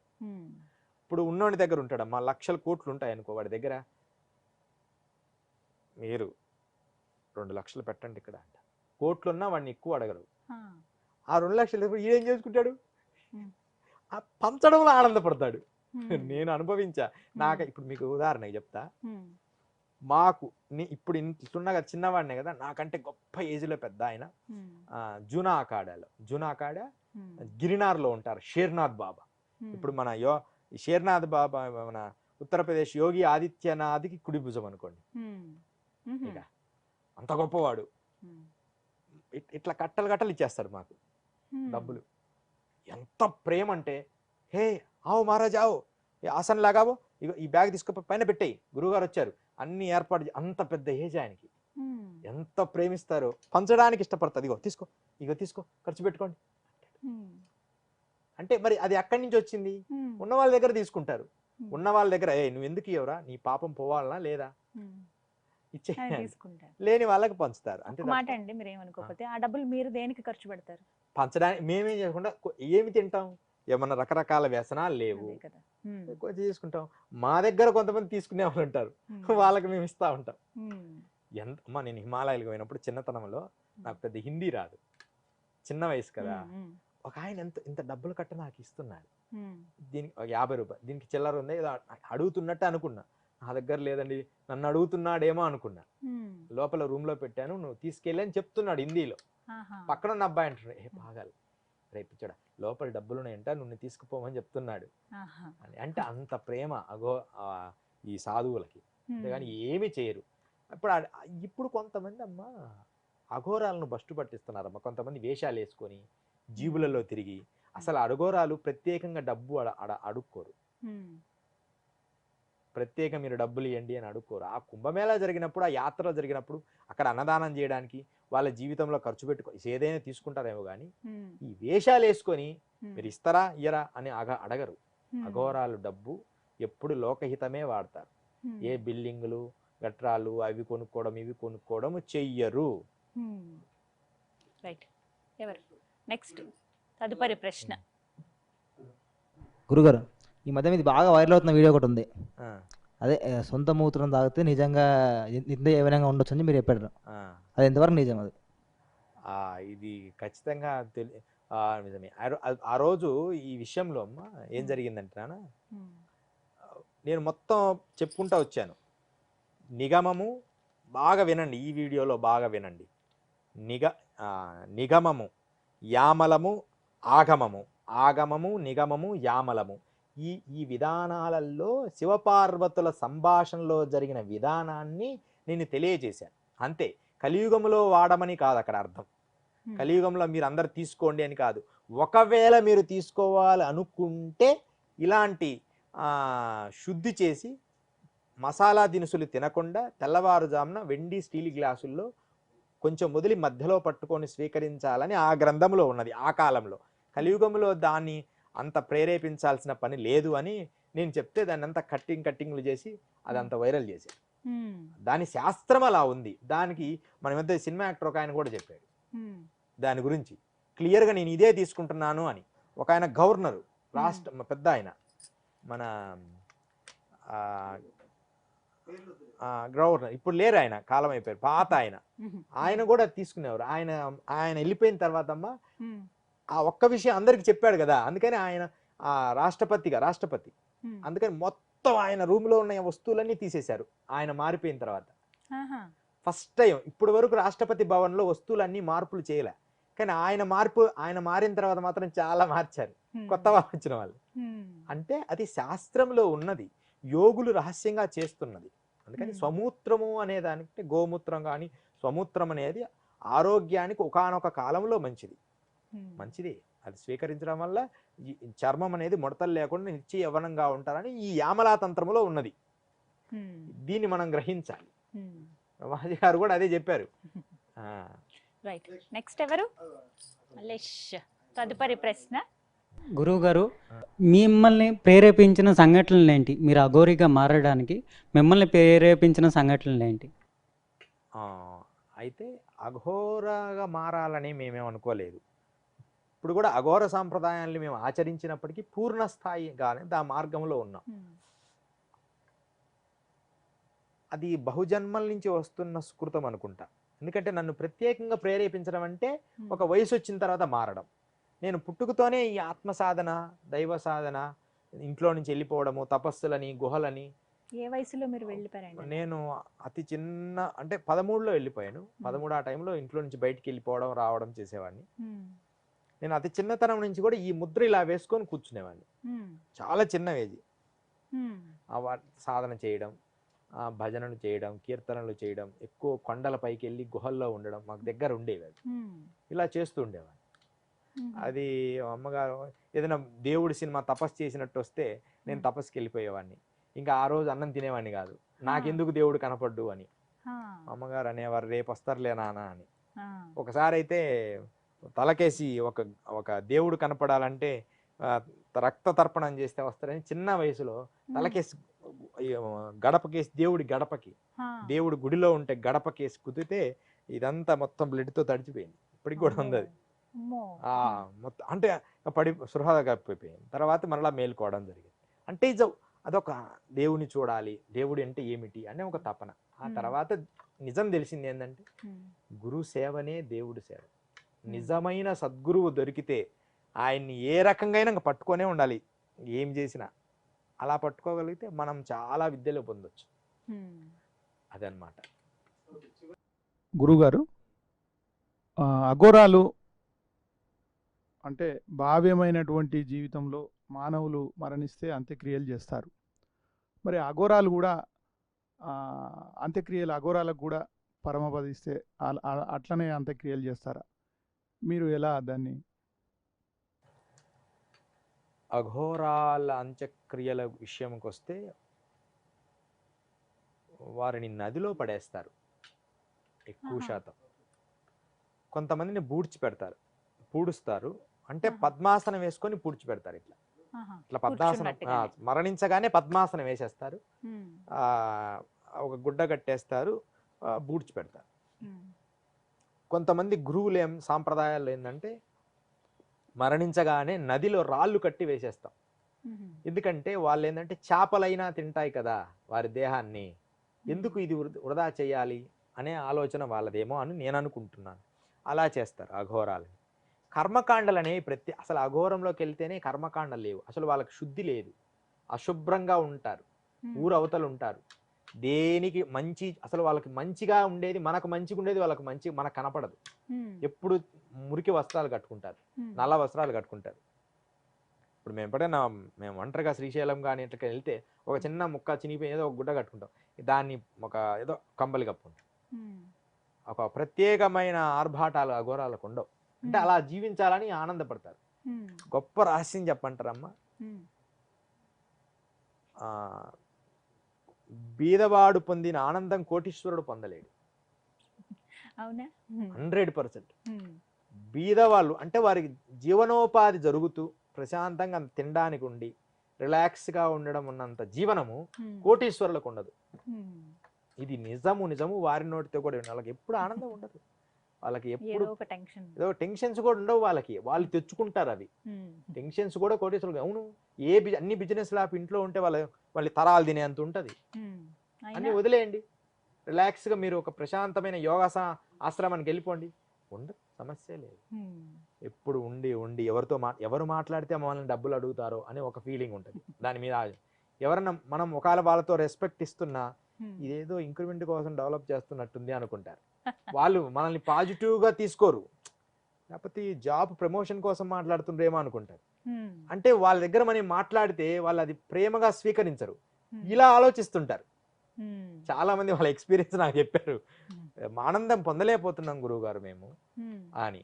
నాయన అర్జెంటుగా మీరు ఎన్ని వదిలేసి హిమాలయాలకు వెళ్దాం పండి అని చెప్పి వాళ్ళని అప్పుడప్పుడు శ్రీశైలం ఎక్కడికైనా తీసుకెళ్తే చాలా హ్యాపీగా ఫీల్ అవుతుంటారు. మామూలు వ్యక్తుల్ని మీతో పాటు తీసుకువెళ్తారండి? ఎన్ని రోజుల పాటు అలా వారము అట్లా తీసుకెళ్ళి ఎమ్మడే పంపిస్తా, వాళ్ళు ఉండలేరు కదా అక్కడ. అంటే ఎవరు చూడని ప్లేసులకి తీసుకెళ్తుంటా, సీక్రెట్ ప్లేసులు, ఇదిగో ఇలా ఉంటుంది, ఇదిగో ఈ గుహలో ఇలా ఉంది, అలా ఉంటది అఘోర సాంప్రదాయం. మీ ఆహారపు అలవాట్లు ఎలా ఉంటాయండి? మరి ఎటువంటి ఆహారం తీసుకుంటారు? అఘోర సాంప్రదాయం ఆహార అలవాట్లు ఇప్పుడు అడవుల్లో ఉంటారమ్మా, ఆకలైనప్పుడు భిక్షాటనకు వస్తారు, లేకపోతే ఎవరైనా తీసుకొచ్చి పెడితే అక్కడ టీ కాచుకుంటారు, టీ తాగుతాం అప్పుడప్పుడు. లేకపోతే అది నిప్పుల మీద హోమగుండంలోనే, ఆ హోమగుండంలోనే అన్నం వండుతాం, ఆ హోమగుండంలోనే టీ కాస్తాం, ఆ హోమగుండంలోనే మంత్రసాధన చేస్తాం. దానికి రకరకాలుగా ఉండదు, ఒకే కమండలం ఉంటుందమ్మా. నా దాదాపు కొన్ని సంవత్సరాల నుంచి నా దగ్గర కమండలం ఉంది, ఆ మామూలు గిన్నె లాంటిది. దాంతోనే స్నానం చేస్తాం, దాంతోనే అన్ని కార్యక్రమాలు చేస్తాం, దాంతోనే కాలకృత్యాలు తీసుకుంటాం, దాంతోనే మంచినీళ్ళు తాగుతాం, అన్ని ఒకే దాంతో. దాన్ని శుద్ధి చేస్తాం, ఎప్పటికప్పుడు బూడిదతో శుద్ధి చేసి కడిగి పెట్టుకుంటాం. ఇట్లా నియమాలు. ఆకలైనప్పుడు, ఆకలి కాదనుకో ఏదైనా ఆ వ్యక్తి శరీరానికి సరిపోయే ఆహారం ఎక్కువ స్టోరేజ్ చేయము. ఈరోజు మనిషి బతికేది 60-100 సంవత్సరాలు అనుకుంటే మనం స్టోరేజ్ చేసేది కొన్ని తరాలు. మా తాతలు, మా పిల్లలు, మా మనవళ్ళకు కూడా ఒక 100 కోట్లు సంపాదించాలి.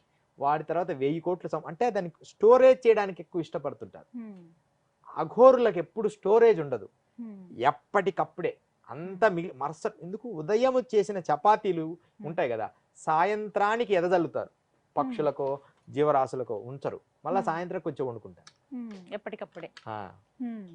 అది అఘోర ఆహార నియమాలు. ఇది అనేది ఏముండదు. మాంసం అని కూడా అంటుంటారు కొంతమంది, అఘోరాలు మాంసం భక్షిస్తారు అని. అసలు అఘోరాల విషయాల్లో మాంస భక్షణ అనేది ప్రత్యేకంగా లేదు.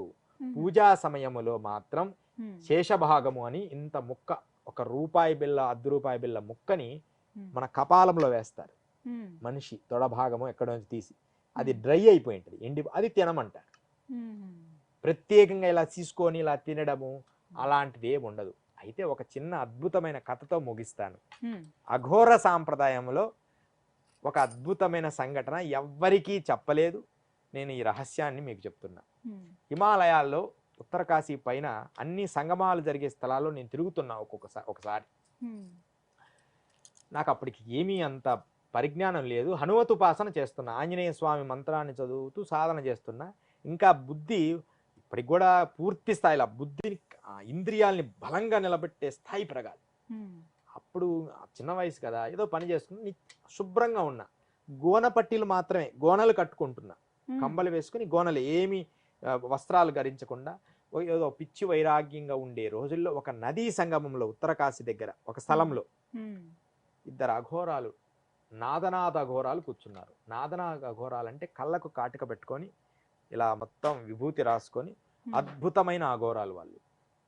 వాళ్ళల్లో ఒక అతను మంచి పవర్ఫుల్గా ఉన్నారు, ఒక అతను అంటే మనకు తెలుస్తుంటది, కొంత మామూలుగా మాట్లాడుతున్నారు. ఇంకొక అతను వాళ్ళ దగ్గర గంజాయి దొరుకుద్దని పల్లెవాడు వచ్చాడు, ఈ కొండ జాతి అంటే కొండల్లో గొర్రెలు కాచుకునేవాడు, వాడు వచ్చాడు వాళ్ళ దగ్గర ఏదో దొరుకుద్దని. ఎప్పుడు అరుస్తా ఉండేవాళ్ళు, కోపం, పగ చెడు అని వాళ్ళని అరుస్తున్నాడు. అక్కడికి పోయి ఒక శవం వస్తుంది, కొట్టుకొని వస్తుంది, తీసుకురాపండి అన్నాడు. అంటే నేను బక్క సన్నగా ఉండేవాడిని, వాడిని తోడు తీసుకుపోయి ఆ శవాన్ని బయటికి తీసి, యథార్థం జరిగింది ఇది. అంటే నాకు ఒక సాంప్రదాయం తెలుసు, గురువులు ఏం చెప్తే ఆ పని చేస్తామ్మా, ఇక దాంట్లో తప్పు చెడు అవన్నీ నేను చూడను. వాడు మాత్రం తీసుకొచ్చాడు, వాడు తీసుకొచ్చిన తర్వాత దాన్ని ముక్కలు చేయమన్నాడు, తొడ భాగం తీసి చిన్న చిన్న ముక్కలు తీయమన్నాడు.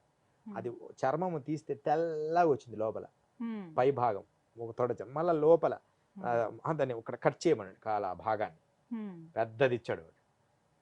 కొంచెం భయం కదా, నా ఎనర్జీ సరిపోవడంలే దాన్ని తీయడానికి. అప్పుడు పక్కనోడు, నువ్వు చూస్తుంటావు ఏందని వాడిని ఒక దెబ్బ వేశారు, కొట్టారు వాడిని. ఒక దెబ్బ వేస్తే వాడు కట్ చేశారు.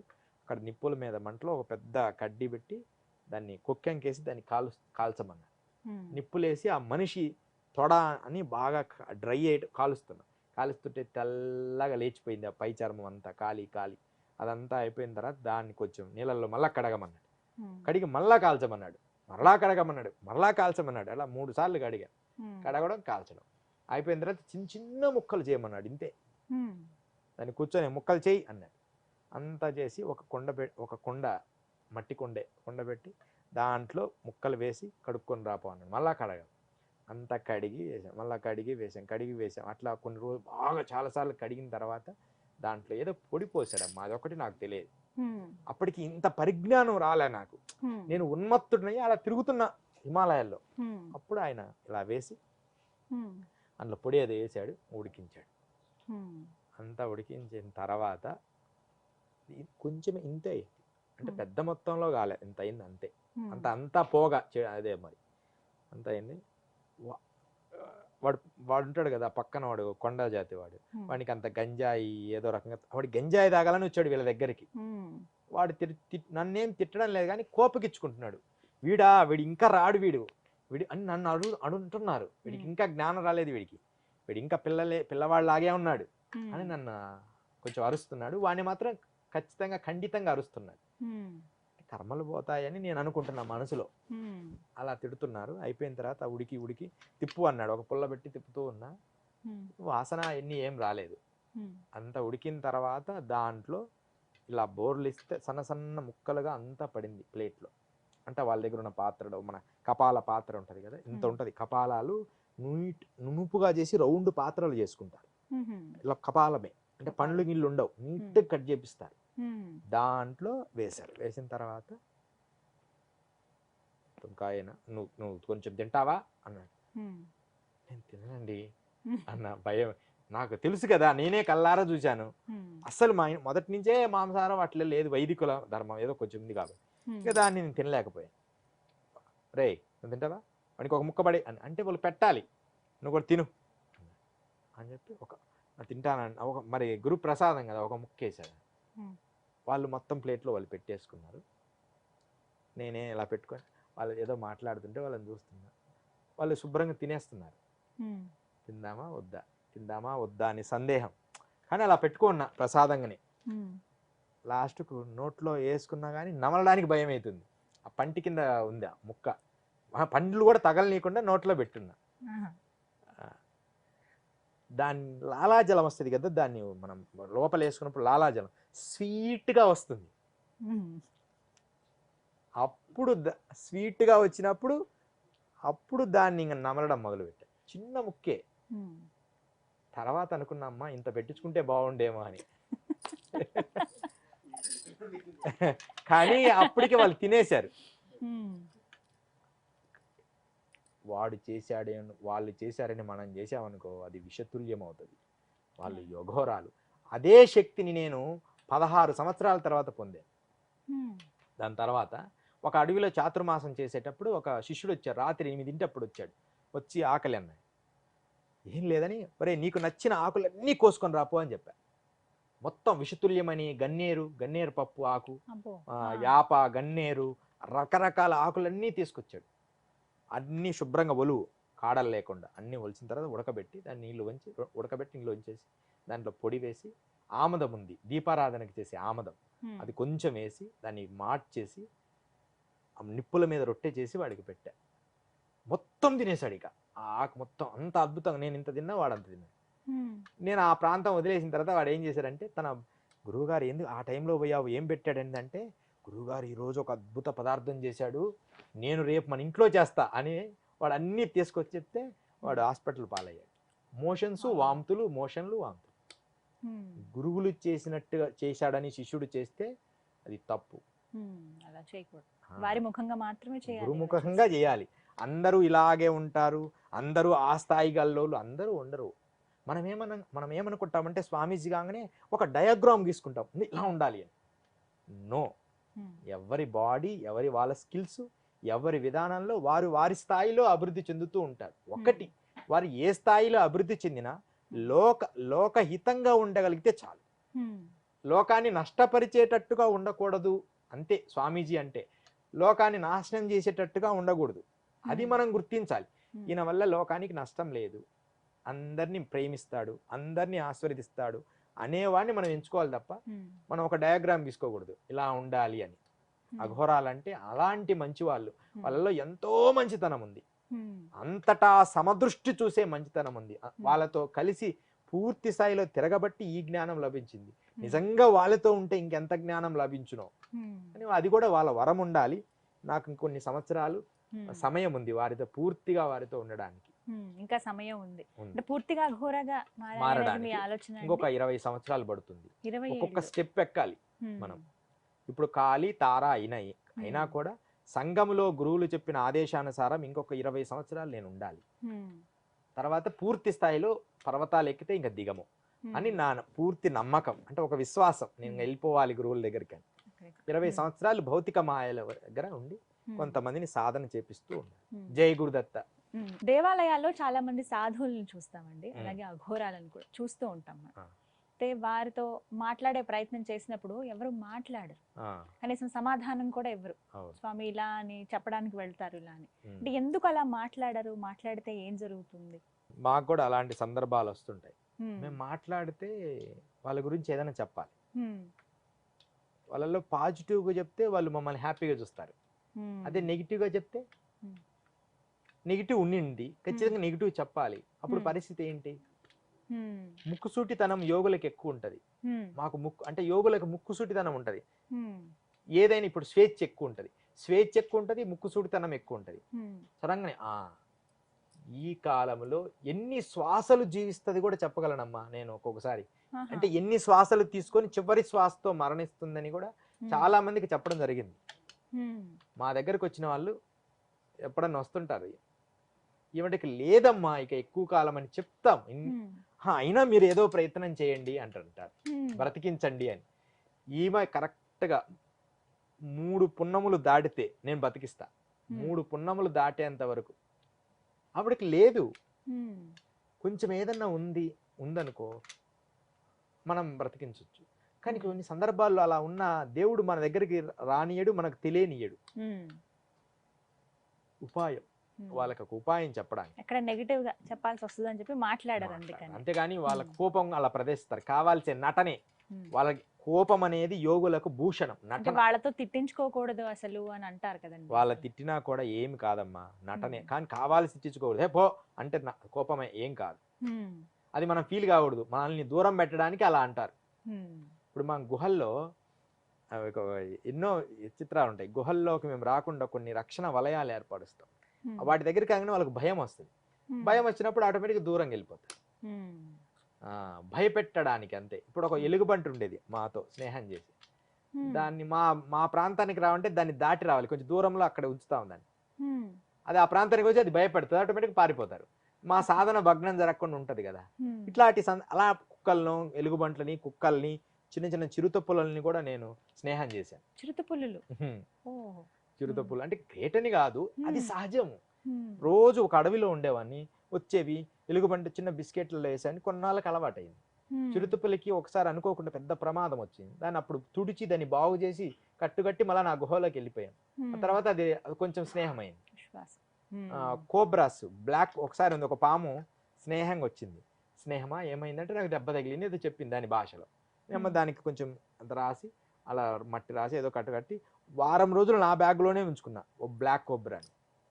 అమ్మో, రియల్గా జరిగింది. నేను మళ్ళీ దాన్ని తీసి, ఆ వీడియో కూడా ఉంది ఒకటి మా తీశారు, మళ్ళీ దాన్ని తీసి స్నేహమా ఇంకా చాలు వారం రోజులు ఉన్నావుగా వెళ్ళిపో అంటే వెళ్ళిపోయి. అదో కూరలు ఏమీ లేదు. అలాగని ప్రతి పాము నేను పట్టుకుంటానని ప్రదర్శించకూడదు. ఆనెస్ట్గా రియల్గా అవసరమైనప్పుడు ప్రదర్శించాలి. అనవసరంగా ప్రదర్శిస్తే మనుషులకు కానీ ఆ పాముకు కానీ నష్టం జరుగుతుంది. మనకు అది సహజ సిద్ధంగా జరగాలి. ఒకరోజు ఉడతలు అలా అడవిలో వెళ్తున్నా, ఆకలి అవుతున్నాయి అన్నది ఉడతలు.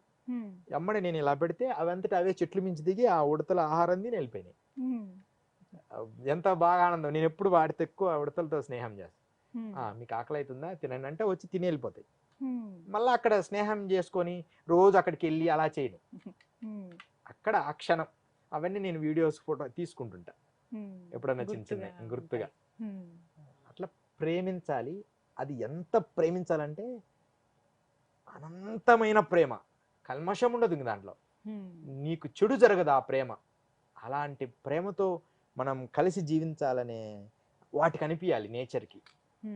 ఇక ఇతని వల్ల మనకు నష్టం జరగదు అని వాటికి అనిపించాలంటే మనం ఎంత కల్మషం కళ్ళల్లో కానీ దేహంలో కానీ భావజాలంలో కానీ దివ్యశక్తి కూడా ఉండాలి కొంత. ఇలా ఉంటేనే అవి మనల్ని ప్రేమిస్తాయి.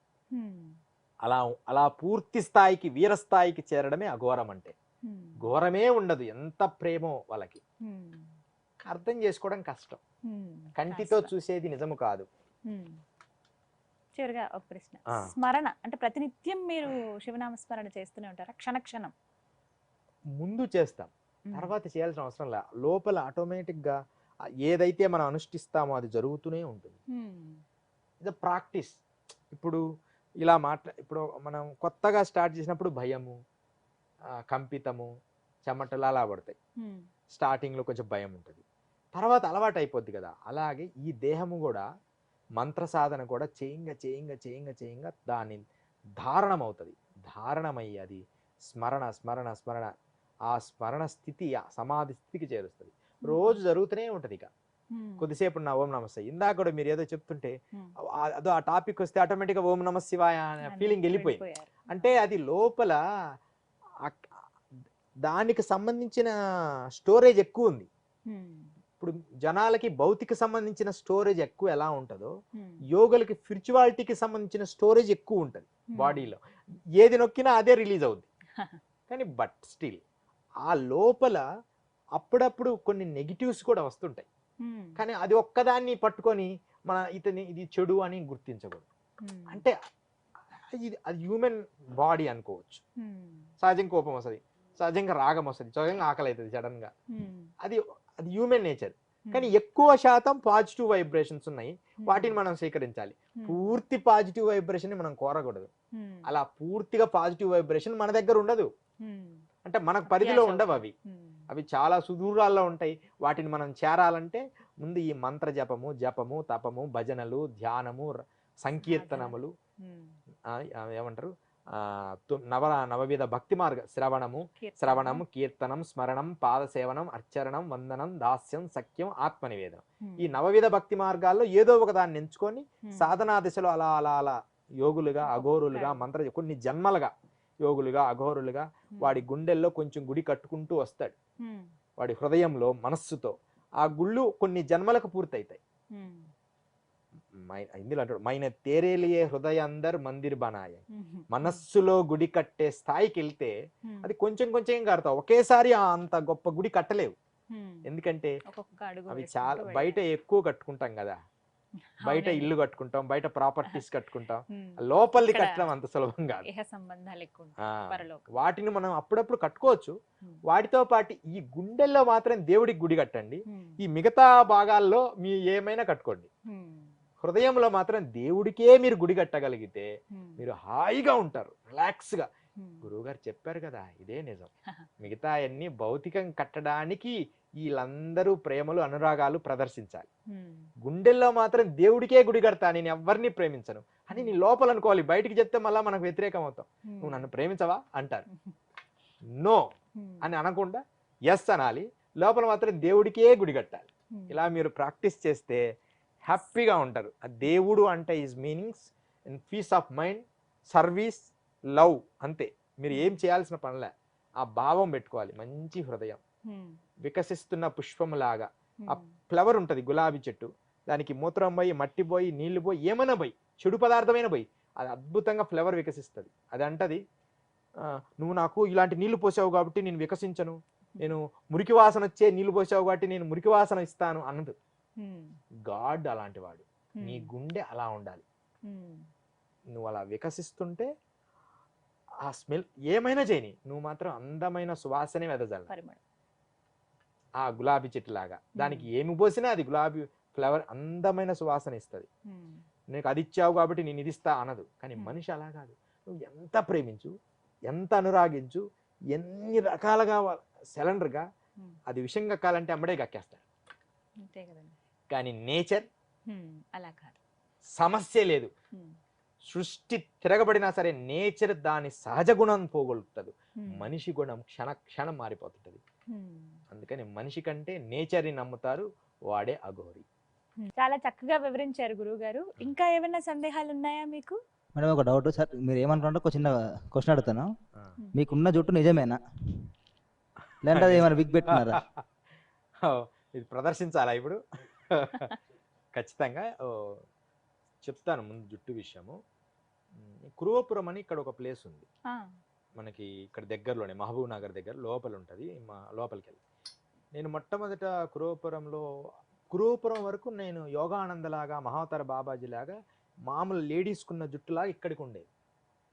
అంటే బాగా రోజు తలస్నానం చేసి తుడవడము, దాన్ని జాగ్రత్తగా చుట్టి పెట్టుకోవడము అలా చేసేవాడిని. కురువపురం వచ్చిన తర్వాత నాకెందుకో ఇంకా దీన్ని ఆరాధించడం మంచిది కాదు అని జుట్టు మీద విరక్తి కలిగి నదీ స్నానం చేయడము, అలా వచ్చి కూర్చోవడము. నదీ స్నానం తుడిచేది లేదు, తుడవకుండా అలాగే ఉంచేటప్పటికి ఇంత చాటలాగా ఇక్కడ దాకా మొత్తం చాటలాగా వచ్చేసింది. మొత్తం కట్టేసి చాటలాగా అయిపోయింది, ఇట్లా లేడీస్ లాగా అయిపోయిన తర్వాత అలాగే నర్మదా తీర పరిక్రమ చేశా.